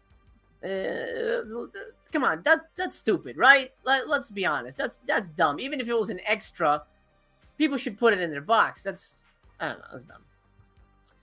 Walt says, weird that Indicator's going this route. Like Imprint, they usually do quality stuff. I agree with you. It is very strange. Spooky Guy, I watched half of one of his movies on YouTube and couldn't even finish it. I'm happy that I passed on this. I bought the Paranormal Activity box instead. There you go. David Becker's all about the Ormond set. Oh, great. Awesome, man. Well, I hope you enjoy it. Man. Are you familiar with the set, with the films in the past? I'm curious if you know them. But I'm glad you are looking forward to it. Which film is that, MC? The Bobcat one, or the 70-year-old Asian lady written and directed one? 70-year-old Asian lady written and directed one. So, oh my God, it's so good. It's so perfect. Like, Tony, I'm not even kidding. I'm literally watching it more than once. Like, I'm sitting there like, I can't believe this. This can't. It's like a constant gift. So good. So good. Tony says, I'm glad I can make you a proud papa. Yeah, thank you. Good job, son. You done well. Oh, it's so good. It's so good. Anyway, that's the exotic ones. That's my review on that one. So honestly, the main thing I wanted to mention for people who may be interested in this is that the movie is full of religious scare films, and I can't imagine anybody really wanting to see that or own that. But except for David. David's in. He loves Southern trash, so that's why he's excited. All right. Hey, fair enough, man.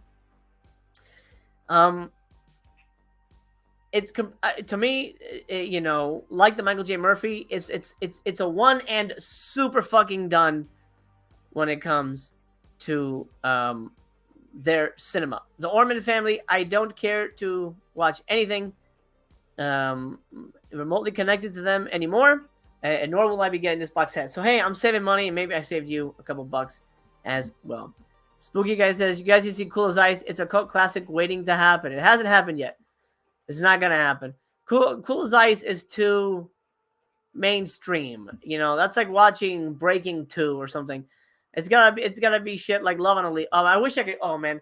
I really want to show you a clip of how this movie's so perfect. It's so perfect. On every level. I don't want to say anything because I know Tony hasn't seen it yet, but so perfect. Kirk Cameron does not make an appearance. Not yet anyway. All right. So that's a pass on that for me. That's a thumbs down. If it's a thumbs up for you, that's fine. I already given you my thoughts on Santo. That was disappointing. That was on a past episode. If you missed it, go catch the other episode of Coffee with Cass. I talk all about this and why it's completely disappointing. Speaking of Mexico cinema that doesn't disappoint, this is a winner chicken dinner for me. Mexico Macabra. Oh, this is Mexico Macabre. There you go. 4 sinister tales from the Alameda Films vault. Oh, man. This is not a turkey, by the way, in the corner. This is the Brainiac's fingers. They do kind of look like inverted dildos, but no, or like kind of like maybe almost like a chicken leg or maybe salt shaker and a pepper shaker. Nah. That's his fingers. He just has fingers like that. It's cool. I love Brainiac. Brainiac is the movie that got me into Mexican horror movies. It's not good, but it's great, if you know what I mean. It's one of those guilty pleasure titles, which is something we'll be doing on Sunday. Next time you see me, by the way, will be Sunday. Placeholder for this episode is going up live on this channel. Bullet Blake has been added to the roster. as well as the usual gang here. This is our first episode, Guilty Pleasure Gang, rebrand of the Full Moon Fright Club. We're watching Guilty Pleasures, or we're talking about them, I should say, Demon Wind and Demon Warp. 2 movies that will blow your ass, out your ass. Like, somehow it'll do it. Those movies are amazing. We're going to be talking about those. Join us on that live panel Sunday. Brainiac will appear in a future episode. I love this movie. I love it. Love it, love it, love it. I also really love Curse of the Crying Woman. It's a little slower, but it's still a really solid-ass movie. It still delivers the goods, in my opinion. Let's read a little bit about this box set, and then we will break down special features and all that good stuff. These 4 macabre tales from the vaults of one of Mexico's best-known film companies offer uniquely Mexican takes on the ghosts, witches, and monsters familiar to fans of horror cinema and fiction.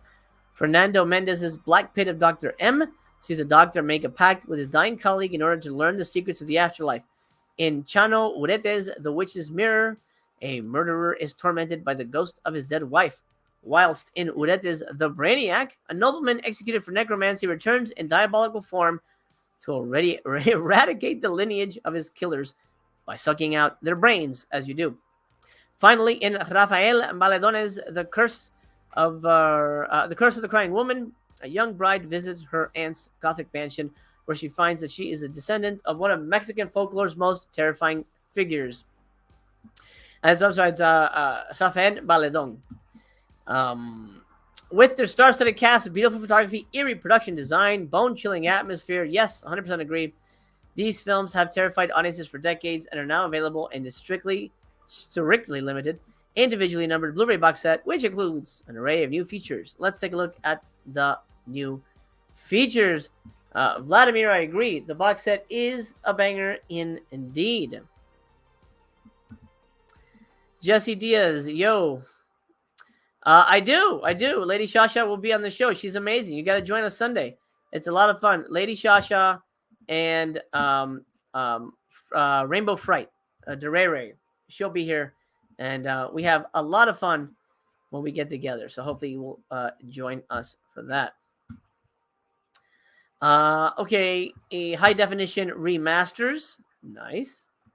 I'm going to need to know. Obviously, it's going to be Spanish mono, optional English mono for 3 of the films. Audio commentary with Abraham Castillo Flores, film programmer and curator of Mexican horror for Black Pit. Audio commentary by David Wilt on Witch's Mirror. Audio commentary by Keith J. Rainville on Brainiac. Audio commentary by Morena de Fuego on Curse of the Crying Woman. Daniel Ripstein, great name, on the history of Alameda films. Author Eduardo de la Vega Alfaro on one of the directors. Same guy on another director. Basically, 3 featurettes on the directors. There you go. TV special on one of the actors. Mondo Macabra Mexican Horror Movies episode of Pete Toombs and Andy Stark's Fondly Remembered British television series. Oh, that's cool. I've been wanting to see more of those. Limited edition 100-page booklet, classic, and limited edition exclusive art cards that will hopefully fit in the set. But honestly, I would probably put those up because I like that box set. And limited to 6,000. Region free, baby. Thumbs up. It gets my highest recommendation. I like this very much. Tony says the artwork is kind of ugly. Well, yeah. Let's see. Can we look at more art? Here it is. Oh, Lord. You can see more of his dingles. This is not his dingles. These are his hands. This is not, again, an inverted penis. These are the Brainiac's suck fingers. He sucks from his fingers, little hose, dick fingers, and then his tongue as well. He's a suck machine, but the movie doesn't suck, in my opinion. And I think it's pretty dang groovy. This is Misterios de la Ultra Tumba, or just de Ultra Tumba. Interesting. El Espejo de la Bruja. This is Vladimir's favorite. I don't know that I've seen this one. This is a new one on me. This is a new one on me. El Barón del Terror, of course, that's Dick Fingers, also known as Brainiac. And then La Maldición de la Llorona. It's a good movie, but it's not a great Llorona movie. I think it's atmospheric-ish as well. It's a good film, but it's not as amazing as it should be. When you're talking about a Llorona movie, you expect a certain thing, and for me, it doesn't necessarily deliver. Ragnar says, all the movies are dubbed in English if anybody wants to know. According to this, only 3 of them are optional English mono audio dub tracks for Witch's Mirror, Brainiac, and Crying Woman. I've only heard them in Spanish with subtitles, so I don't know, but remains to be seen. Oh, Daikatana. Only Mexican movies I like is the Coffin Joe series. That's not Mexican. That's Brazilian. And man, I am not a Coffin Joe fan. No way. Whew. I'm not a Coffin Joe fan. I'm glad you like him, but not a Coffin Joe guy. Picture in picture. Would definitely like to see these. Any TBYB options? I haven't looked, but I'm sure they're out there. Check YouTube. A lot of this stuff's on YouTube. They probably all are. And he writes back, Brainiac is free on Pluto. There you go, guys. How many films? 4. There's 4 films on this set. But again, it's always buyer beware. Mileage may vary here. It's honestly up to you whether you get it or not. But it gets my stamp of approval. At least Brainiac is a lot of fun. If you like black and white horror movies, the Mexicans do it a little different, and they have some fun with it. But for me, it's 100%. 100%. I'm getting this, but that's because I know in advance that I'm going to enjoy it. Ragnar says you're insane. Coffin Joe is awesome. How many Coffin Joe movies have you seen, Ragnar? Have you seen them all? Because I've seen them all. And the one where he walks out of the beach stark naked and he's like the god of the apocalypse. Nah, fuck that shit. I don't like the way his movies are like, I am the death god, I am the king of evil. Like just the way all his characters talk is so fucking cringe. I couldn't get into it. I could not get into it. Toronto Jock, what's up? Love these new Monday, Wednesday, Friday shows. Thank you. I'm glad you're enjoying Coffee with Chaos. Let me know, by the way, guys, if you're enjoying the new format. Rebranded the show here in an effort to get more content out there for you guys and get the algorithm on my side. We're very close to 2K subscribers. I'm even closer to 1,500. So like I said, if you have not subscribed, do me a favor and subscribe. If you've been watching for a while, you haven't subscribed, do me a favor. Subscribe. It doesn't hurt. It doesn't hurt. It's free. And if you don't want to watch a certain video, just scroll past. That's fine. I get it. But join the party, pal. Don't be a stranger. Don't be a stranger. Thank you, Picture in Picture. Black Pit of Dr. M is also on Tubi. Jim says this is a great format. Thank you, Jim. I'm glad you're appreciating that. I'm hoping it really catches on. And Tony reminding everybody to give the video a like. Thank you, Tone Bone. Let's try to get it to 100. If you're watching right now and you look at the thumbs up counter and it's dead at 100, join the first 100 club. That means you're a badass. Take it to the show. Okay, let's get those thumbs up. Thank you so much. I hope it's worth at least your thumbs up and your time. Vladimir says trash Mexican movies are funny and crazy.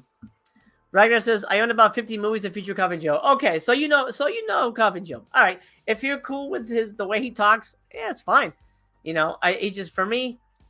It's just I don't click with any of his movies. But I get. I mean, obviously he has fans. He doesn't do this for for shits and gigs. He obviously has his fans. One thing we should talk about, I was going to save this for next week, but next week is stacked, so I might as well mention it now since we're going to go longer. Let's talk Megan. I won't review the movie. You know what? Fuck it. I guess I will, just because I have it here. Well, I don't have the images. We'll review it next week. We'll talk about Megan a little bit next week, but I want to put this on your radar just in case you are curious. Picture in Picture, thank you so much. That is amazing. thank you so much for your support. You rock, man. I assume you're a man. I'm sorry if you're not, but thank you so much. I appreciate that.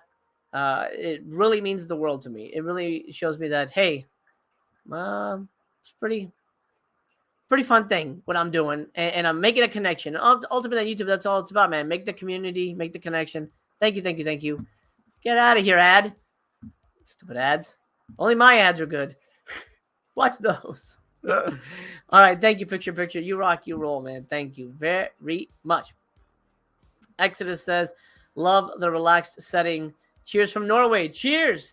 Too late for coffee over here, though. It's never too late for coffee, my friend. Never too late. Picture says, you're welcome. Yes, I'm a guy. Okay. It's hard to tell from, usernames.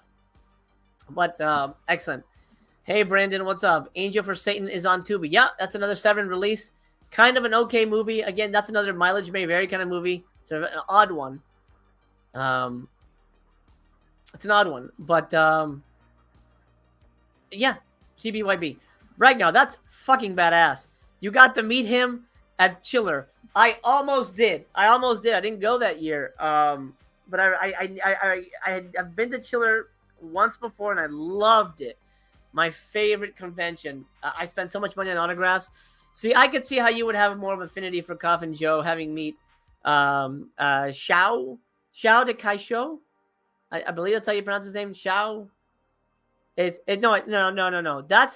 No. That's Coffin Joe. His real name is Jose Mojica Morans. That's his real name. Coffin Joe. Hey, I appreciate it. I appreciate an interesting filmmaker. And he certainly is that. Okay, a brief interlude before we conclude with Imprint Films. Check this out. Megan gets way bloodier, more vengeful, and unrated version. Now on Peacock. If you don't have the streaming service, I think it's only for the pay ones. You can see some clips on Twitter as to what exactly you get with the more unrated version. But it is coming to home video $321 for the Blu-ray, but it's on digital now, and the Blu-ray will be dropping $321. So you know what? Maybe I'll wait for my review when I have the Blu-ray in hand. I've seen the movie. I love it. I highly recommend it. It's really, really fun. I can't wait to see a gorier version of it. But we'll wait. We'll wait till the 21st and discuss it more in detail. But I do want to put this on your radar. If you're interested in watching the movie now, a TBYB, sign up for Peacock. I think you could. I think there's a trial version. Just watch the movie and dip. Because I've heard it's truly a difference from the theatrical. I can't wait. I can't wait to see it. Anyway, that's Megan. I'm gonna put that on your radar. Moving on to Imprint Films. Let's close this window. Okay. Has anybody seen Megan besides me? I'm very... Pardon me. Cocaine Megan. I mean, sure. Part 2. Can't believe Megan is already getting a Blu-ray, but Barbarian still has no physical release. Yeah, that shit's weird, man. I don't know what happened there. That's a weird... weird confluence of stuff. No idea why that's like that. So, Imprint Bundle Pack, the May announcements are out. There's a couple of interesting titles. This is Australian, so keep that in mind. This is in Australian dollars. I'm going to switch it to US. $121. It's a little rich for my blood. And there's maybe only 2 that I would buy. But this is what you will be getting if you get the bundle. Shipping May, I guess. Yeah, end of May. Okay, The Catman of Paris. Author Charles Renier returns to 1986's... You know what? Let's do it individually. That might be easier to see. This is the bundle. Let's do it individually. Okay, we'll start with The Spiral Road. Maybe it's a little better, but I'll zoom in like that. How's that looking? Look on your screen. That looks a lot better. A switch to US, please. How much is this? $23. What a deal. No, that sounds like a deal. That's what sale price at Vinegar Syndrome now. Okay, directed by Robert Mulligan, The Spiral Road stars Rock Hudson as an opportunistic young doctor who travels the jungles of the Dutch East Indies on a quest for knowledge and money. Planning to profit later, Dr. Anton Draeger sets out to learn all he can about leprosy from a renowned and eccentric older physician, Britt Jansen. However, his journey becomes more spiritual when a terrifying meeting with a black magic magician, a medicine man, forces him to reevaluate both his self-serving past and his plans for the future. A young Gina Rowlands. Can we click on this? No, I can't. No, I can't click on that. That's a shame. Young Gina Rowlands, Rock Hudson, Burl Ives, also known as the Snowman from Rudolph. Commentary with film historian Daniel Krimmer and David Delval. David's a really nice guy. Interview with John. Not that Daniel isn't. I don't know him, but I know David Delval. Interview with John Mercer, author on the BFI book on Rock Hudson. And then a slipcover. I don't know the film. Sounds vaguely interesting, but it's not moving the dial on Papa. On Papa, by the way. This is going to be the same price. $23.53. The merchant ship in Glencairn rolls and shivers in the black North Atlantic. On board, her anxious crewmen search the sky for German planes and hope to survive the long voyage home. Director John Ford and screenwriter Dudley Nichols delivered, not me, them, this compelling lyrical look at men at sea that O'Neill considers his favorite of all his filmed works. O'Neill? Who? O'Neill who? Did I miss something? O'Neill. Is there a guy named O'Neill? I didn't catch that. Anyway. Special features, commentary, interview with film professor, interview with Eugene O'Neill. I could have guessed that. Interview with Gene Chothia, and then a video essay by Tag Gallagher, as well as a featurette on John Ford, and a slipcover. Mildly intriguing. Again, not a winner chicken dinner for me. Chester says, I've seen Megan. Basically the same story as the Child's Play remake. I enjoyed them both. I think it's way better than the Child's Play remake because it's original. At least that's my take on it. Child's Play remake was trying to, in their mind, do a better version of the original, and you can't. So get out of here. Uptight, 1968. Days after the assassination of Martin Luther King, Tank Williams is an unemployed and itinerant steelworker who turns over his militant friend Johnny to the police for the $1,000 reward, resulting in an underground all-points bulletin to exact vengeance on the squealer. Legendary director Jules Dassin, amazing. I love Jules Dassin. Take that back. Jules Dassin's unrelenting directorial pace is complemented by the driving score by Booker T. Jones. Uptight is an updated remake of John Ford's 1934 film, The Informer. I have not seen this movie, but I think I really fucking want to. Jules Dassin really sold me. I love Jules Dassin's work. Commentary by Alan and Jim.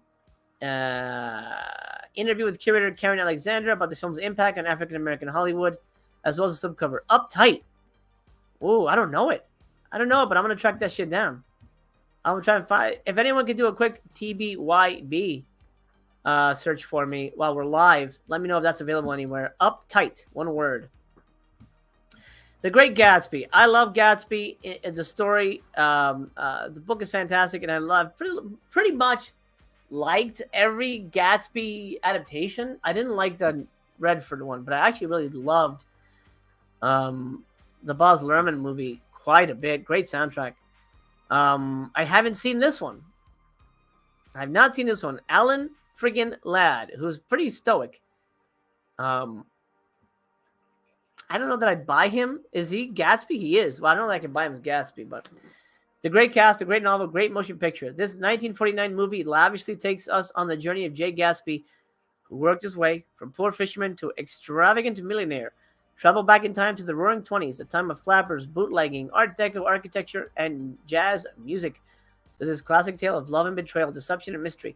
This Paramount Pictures classic is the second film adaptation, of F. Scott Fitzgerald's famous novel and was made before the book became considered an American classic. Once considered a lost film. Oh, okay, so it's not well known. The Master was found in 2012. Shit, and then I guess I haven't seen every Gatsby. Well, this will be fun. Looking forward to exploring that. Commentary with film scholar Jason Ney, and then a documentary on Alan Ladd. I think I'm grabbing this. $23. That's a deal. What is it on? Diabolic's got to have that price. They got to have that price, right? I mean, I imagine so. Holland says Uptight is on YouTube. Thank you, Holland. That sounds amazing. Exodus says, what are your thoughts on a new Texas Chainsaw 4K from Second Sight? Really stoked on that one. Daikatana responds, Texas Chainsaw 4K is just a cash grab. The film has always been grainy. Yeah, that's the thing with that movie. I'm glad you're excited, Exodus Attack. I hope you like it. I won't be getting it. For me, Texas Chainsaw, I grew up watching it on, shitty VHS. It's the kind of movie that wouldn't benefit from a 4K. The experience has to be grimy and fucked up and grindhousey. So even if you blow it up with a 4K, you're still going to get a super gritty picture. So keep that in mind. It's not going to look like a Marvel movie. It's going to look very, very, very grainy, very, very, very rough. But I hope you dig it. I hope you enjoy it. It's obviously a masterpiece. Okay, Catman in Paris. The Catman of Paris. And that's one that I definitely want to be grabbing. Author Charles Renier returns to 1896 Paris after exotic travels, having written a bestseller with the Ministry of Justice. Okay, I'm going to take that back. None of that connected. Author Charles Renier returns to 1896 Paris after exotic travels, having written a bestseller which the Ministry of Justice would like to ban. That's a very clunky sentence. That very night, an official is killed on the dark streets, clawed to death. The prefect of police suspects some type of werecat, but Inspector Severin thinks there's nothing supernatural about Renier's motive. Renier begins to doubt himself when he has another hallucinatory blackout during the second killing. Who is the infamous Catman of Paris? Well, I guess it's that guy. I guess it's Renier, or it's the prefect of police. I'm guessing it's that guy. I haven't seen the movie, but that's off the top of my head. Special features include commentary with the Beast, Kim Newman. I love that guy. And Stephen Jones is really good, too. He's no slouch. A video essay by Kat Ellinger. 1991 feature-length documentary about the studio Republic Pictures. That's amazing. That's I would watch that on its own. Hell yeah. That's bingo. I'm going to get this and Gatsby, and I'm going to add that to my Mexican Macabre box set order over at Diabolique. I know it's Diabolic. I'm just saying it like that. Bus Riley's back in town in 1965. And Margaret in a pose. I think she's in a pose like this in every movie back in the day, man. And Margaret's beautiful. Okay, her wedding band was the only thing she didn't abandon. A brooding ex-serviceman, Michael Parks, a young Michael Parks. I'm curious to see what he looks like young. Comes home and spends time with an innocent girl, Janet Margolin, and a worldly woman, Anne Margaret. An entertaining, well-written, and well-acted drama with a great cast. Anne Margaret sex-potting her way throughout makes this a must-see. For Anne Margaret fans, this holy grail is a forgotten gem. I'm an Anne Margaret fan, but I don't know that I don't need to necessarily buy it. I'll look on TBYB search, guys. See if you can find this one. It might even be on the Criterion channel. Because I know there was another title that Imprint put out, Lady in a Cage, I believe it was, and that was on Criterion channel. So I watched that there. This comes with commentary by Lee Pfeiffer and Paul Scrabo. Interview with film professor Lucy Bolton about Anne Margaret. And that's it. Okay. Bus Riley's back in time. That's his name. Bus. I would not recommend naming your children Bus. But hey, it's your kid. All right, so that's the Imprint announcements. Spiral Road, Long Voyage, Uptight, Great Gatsby, Catman, Bus Riley. Anybody grabbing anything? Anybody watching live? You guys grabbing anything from Imprint Films? I'm curious. I think it's just going to be Gatsby and Catman for me at $23. That's a deal. Is that the price that they have it at Diabolic? Let's. It says Diabolical. Come on. Come on. Yes, Diabolic DVD. Okay. Now we have to go through the whole thing with Diabolic DVD. It's like, oh, you want this? No. And there's another pop-up. Oh, do you want this? Wait, let's do... This just came out, so let's just do the pre-orders real quick. Let's look at that. Let's do that real quick. I just saw EO. I reviewed that on my letterbox. I won't talk about it here. Okay, we talked about Arrow. Where is it? Okay, so here it is. So it's $50 from Mondo Macabro. Great deal. Solid deal. That's something I think will sell out. Eureka had announcements. Should we talk Eureka? Maybe we'll mention Eureka. That's one I forgot. Let's see. Imprint is not here yet for some reason. Imprint is not here yet. Let's search by label. I mean, they just announced these. So I'm guessing they're just not on the site yet. So I'll wait. Imprint is not even on here. But I know they carry Imprint. Because if we search for Imprint, look at this. Yeah. These are all the last months, I believe. Something to live for. These are going fast. They're $29 here. If it's cheaper to buy through Imprint, oh, you know what it is? It's probably shipping. It's $23, but shipping to the US is going to be ridiculous. That's probably the case. That's probably the case there. That's probably the case. I'm gonna look for the Eureka announcements here. RB Jr. says Texas Chainsaw on VHS scared the crap out of me. Yep, as it should. Captain EO with Michael Jackson? No. No. Not at all. Not at all, my friend. Complete opposite. It's kind of a remake of Oh Hazard Balthazar. If you've seen that movie, you'll know what it's about.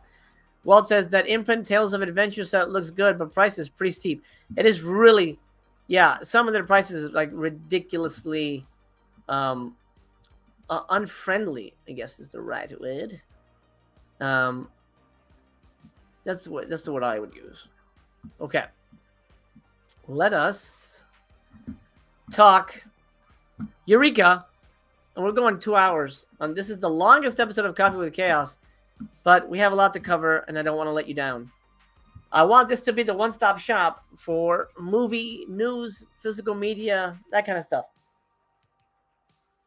I want to earn your subscription and your like. You get actually 2 box sets, technically. Andrzej Zulawski box set, Masters of Cinema. You get 3 of his films. We'll break those down individually. You get Hopping Mad, the Mr. Vampire sequels, which honestly I don't recommend. And Burning Paradise. If you're a Vinegar Syndrome person, you already have this most likely. So let's keep an eye out on stuff like this because there may be cross-pollinization. We might get... These are Region B, by the way. Region B only. Eureka is a Region B company. So anybody Region B will be able to enjoy these, benefit from these, all that good stuff. We may get the vampire movies, Mr. Vampire movies from Vinegar Syndrome at one point. You know, I think that's the some footage. Burning Paradise is a lot of fun. I do recommend it, and I have mentioned it on the show before. I'm pretty sure I reviewed it. I don't remember. I didn't review it individually. If anything, I mentioned it in something. But it's great. I want to show you the covers here. Let's get a little bit more to talk about. Okay, so Hopping Mad, the Mr. Vampire sequels has, because they released the first one, Mr. Vampire. I think it's just called Mr. Vampire, by itself. I have it, and I was disappointed by it. So I won't be buying this because I'm pretty sure it's more of the same. You get Mr. Vampire 2, 3, 4, and 5, which is Vampire versus Vampire. If you enjoyed Mr. Vampire movies, then you're probably going to dig the shit out of this. Then if you don't have Burning Paradise, there's a Region B version with different artwork.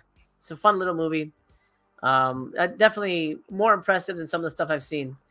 Then the Zulawski box set, which kind of tickles my fancy. I'm a Zulawski fan. You get The Third Part of the Night, The Devil, and On the Silver Globe. 3 movies I haven't seen, but color me intrigued. I do really kind of want to check those out. Here's a little closer on that artwork. Let's go to The Horse's Mouth. These are all May. Everybody's announcing May. It doesn't say it here, but I'm pretty sure it's going to be Region B. Also, sometimes some of these movies, like 88, I'm blanking on I think maybe Eureka. Yeah, sometimes they'll say it's region locked, but it's not. They just have to say it is. So that's something to keep in mind. That happens quite a bit. Zulawski box set, 3 films. Limited to 3,000. A ton of special features there. If you're interested in his filmmaking, this might be for you if you're region free or across the pond. I'll read you the synopsis here. An uncompromising visionary and a true maverick of European cinema, the Masters of Cinema series is proud to present 3 films by Zulawski, all making their UK debut on Blu-ray from a new 4K restoration. Rich with multi-layered symbolism and apocalyptic imagery, The Third Part of the Night is Zulawski's highly influential debut feature film. After his whole family is slaughtered during the Nazi occupation of Poland, Mikhail decides to join the resistance but descends into madness after encountering a doppelganger of his murdered wife. That sounds interesting. The Devil is a violent tale of satanic seduction during the Prussian invasion of Poland in the 17th century, which proved so controversial upon release that it was banned for 16 years. Ooh, that does sound very good, actually. That sounds awesome. And finally, On the Silver Globe, Zulawski's masterpiece about a team of astronauts, who land on a desolate planet and start a new society. Wow. When filming was 80% complete, the Polish government ordered the production to be shut down and all the negatives be destroyed. Miraculously, the original film reels were preserved, and 10 years later, the film was presented at the Cannes Film Festival to great acclaim. Damn! That sold me. I'm gonna get this. This sounds awesome. But I'm gonna TBYB. If at all possible, I'm gonna try and track these down. I'm gonna try and track those down because I don't necessarily know if I'm gonna love them or if they're gonna be super rewatchable. Stan and Science asks about the golden glasses and crown thing. I've talked about this before, and I think it's you that I've mentioned to this already. These aren't prescription. These are, and I can't read the screen in these. And you might have missed it, but last episode, I did an out and about, and these were there. So whenever I don't have to read anything, the crown will be there. But the crown is always there in spirit. Hopping Mad comes with the O card. Let's read about this. After the huge success of Mr. Vampire, Hong Kong audiences were desperate, absolutely desperate, for more vampire hopping action. And the film's producers were more than happy to oblige. A steady stream of Jiangxi content was produced over the following years, and presented here are 4 of these classic titles from stunning new restorations. Mr. Vampire 2, an archaeologist and his students unwittingly set free a family of hopping vampires, wreak havoc in 1980s Hong Kong. Mr. Vampire 3 returns to a period setting and sees Lam Ching Ying's, I'm sorry if I'm mispronouncing things, Taoist priest battle an evil witch, a brilliant performance from veteran actress Pauline Yuk-Wan Wong. Mr. Vampire 4, also known as Uncle Vampire, 2 feuding neighbors must join forces when their village is overrun by vampires. And finally, in Vampire vs. Vampire, Lam Ching Ying's Taoist priest finds his Yangqi fighting knowledge is of little help when he goes up against a European vampire. Ooh, interesting. Featuring a bevy of Hong Kong legends. Yun Biao's in, I think he's in the first one, if I remember correctly. Not a fan of this sub genre, but you get brand new commentaries by my buddy Frank Jen on Vampire 2, and then Arnie Venema and Mike Leader on Vampire 3 and 4. That's cool. If you're into it, you're into it. I think people I think people will be happy if you enjoyed the first one. Hansi says people will be disappointed by the hopping vampire box. The movies are mediocre at best. Not enough fighting, not enough horror, and the comedy doesn't work for Westerners. 100%, Hansi. I hate Hong Kong comedy. It's so cringe. It's so cringe. That's a big thing. They're not action movies. They are comedy horror movies. I think people will be, if they have no idea what they're in store for, don't blind buy this. Watch one of them. Find a way to watch it. And I'm not going to go into Burning Paradise because we've talked about this on this channel in the past. Burning Paradise, hey, $18, pretty cheap. It's not a 4K though, right? It was Burning Paradise was not a 4K. That was a Blu-ray. Ring of Lamb is great. Burning Paradise is great. That's all I had to say about that. Andre Zulawski box set. I'm going to put this on my radar. I'm going to track that down. Remember, going out of print sale is still happening. This is still in play. So go check them out if you're interested in any of these. Region B, unfortunately, for those of you who are not, that may prove to be a hang-up. Wow, 2 hours. 2 hours and 6. I mean, it's not the longest thing I've done, but it's the longest Coffee with Chaos.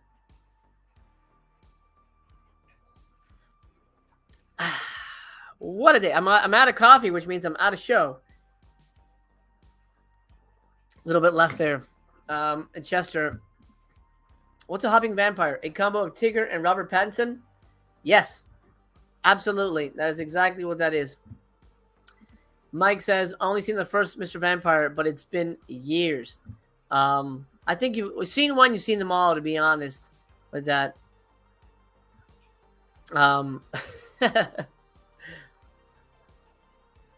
All right, gang, let's call it a day. This has been a wonderful show. Tony says, we really made that coffee last. I did. I only had 1 cup, and I don't have a refill, so I had to make it last. I wasn't expecting to go 2 hours either, so I did a good job. All right, gang, thank you for joining me. Look, you're not going to get another Coffee with Chaos until Monday, but I promise you, every Monday, Wednesday, and Friday, I'll be here with your hopefully new favorite movie morning show. And I hope you'll join me for that. Even if you can't watch live, watching replay is good enough. I do pay attention to analytics very closely, so I'm always watching the numbers. Drop a thumbs up if you haven't already. It helps the channel very much, very, very, very much. Like I said, if you look at the counter now of likes, if it's not at 100, slam it. Do it. Join the first 100 club. Helps the channel and the videos so much. You have no idea how helpful those little things are. It makes the algorithm smile, and it makes the algorithm know, oh shit, this guy at least seems to be entertaining, and people enjoy his buffooneries and hot takes, which is kind of what I offer here. Next week we'll be back. It's a massive week. Let's hint at what next week is going to bring. First of all, I don't want you to miss this. Sunday, first episode of Guilty Pleasure Gang. Demon Wind, Demon Warb, Bullet Blake will also be joining the gang. The 7 of us are going to be talking about 2 of the fucking craziest movies with demon in the title. They blow my mind. So damn good. So damn good. Then Monday, that Coffee with Chaos. Guess what? I've teased it in the past, and I'm going to tell you right now, it's happening Monday. I'm going to be joined by a very special celebrity guest, Sean Whalen. That's right, Sean, People Under the Stairs, Whalen. Sean Twister Whalen will be here. He's my buddy, he's my pal. He was in 2 of my films. And he's going to be talking to you guys all about his new film, his directorial debut, Crust, which is now doing an Indiegogo to sort of help them get over the hump, over that finishing line to get the movie made. I'm not gonna reveal who's in the cast, but he's got an amazing cast, and somebody in the cast that I think Tony is going to be really excited for. I'm not gonna say who, but Tony, you're gonna be very excited when you find out. And he's gonna talk about the film. He may show us Crust and what that means. I'm not gonna give anything away here, but we'll talk about the Indiegogo. We'll talk about the film. And he's only going to be there for a limited time. So I'm saying this now so that people don't think I'm doing a weird thing to get money. He's got a very limited window of time. So if you want to ask Sean a question, I will only be paying attention to super chats because that highlights on my screen and I go, oh, somebody has a question. The normal scrolling, it's going to be hard for me to pay attention because I'm going to be focusing on Sean and his content and stuff like that. So just a heads up on that. If you want to ask Sean a question, send in your super chats when he's here. Then Wednesday, Coffee with Chaos is basically my Vinegar Syndrome live show because it's March 1st. We get Vinegar Syndrome announcements. We'll be talking new announcements, partner labels, all that good stuff, and that's always a fun stream. So join us. Wednesday is basically just Vinegar Syndrome. I'm just going to do Vinegar Syndrome, and that's it. I may throw in some news here in the beginning, but it's going to be another long stream like this, and it's just going to be all Vinegar Syndrome. For better or worse, we'll see what happens. But I hope you join me for that. I hope you join me for all of that. As a matter of fact, you know what we'll do? And I'll tell you right now, I was going to do that today, but I had to preempt it because of all the box set news we had to cover. On Wednesday, before the Vinegar Syndrome announcements, I don't have it here. Oh, I do have it here. I said I wasn't going to do it, but now that I've got a live show that needs content, I'm going to do it. I'm going to tear into Homegrown Horrors Volume 2. You know I was a fan of the first one. Was I a fan of the second one? Wednesday, I'll tell you all about it. So stay tuned for that. Homegrown Horrors and Vinegar Syndrome coverage. Ooh, yeah. Well, that's all I'm going to say. That so that's Monday. I'm sorry, that's Wednesday. But the Tuesday before that, I'm going to be live Monday, Wednesday, Tuesday, by the way. But Tuesday is going to be All the Colors of the Dork, episode 6, talking Black Rat, I Like Bats. Both movies are on Tubi. By the way, if you want to watch before the show and join along in the discussion, we're going to be joined by the regular panel, Tina Kraus, the lovely, beautiful Scream Queen, Tina Kraus, Jeff Mandel, the director of Elves. Yes, that, Elves. We'll also be joined by C. Courtney Joyner, filmmaker, screenwriter, and, of course, now super special feature expert. And then another special feature expert, Nathaniel Thompson, will be with us as well. Have a cup of coffee, have a beer, have a wine, and join us in the live discussion of some of these really bizarre movies. And by the way, that Wednesday, I mentioned it already, but just again, March 1st, over on Tony's channel, we're going to get fucking nuts. Because we're talking sexy dog movies. I'm not kidding. Sexy dog movies. Yeah. Yeah. All right. I love you very much. Thank you so much for joining me. You guys are amazing. I'm honored to spend this time with you. Help me get over the hump, the subscriber hump. We've been in the lull. It's fine. It happens here on YouTube. But it is what it is. I'm so close to 1,500 subscribers. Help me get there. And then it's onward and forward to 2K. I won't belabor the point. You've got to go on with the rest of your day, and so have I. Thank you so much. I love you. I'll see you soon. As a matter of fact, I'll see you Sunday. Or on a replay. Regardless, you rock, you roll, you rule. Take care of yourself. Peace out.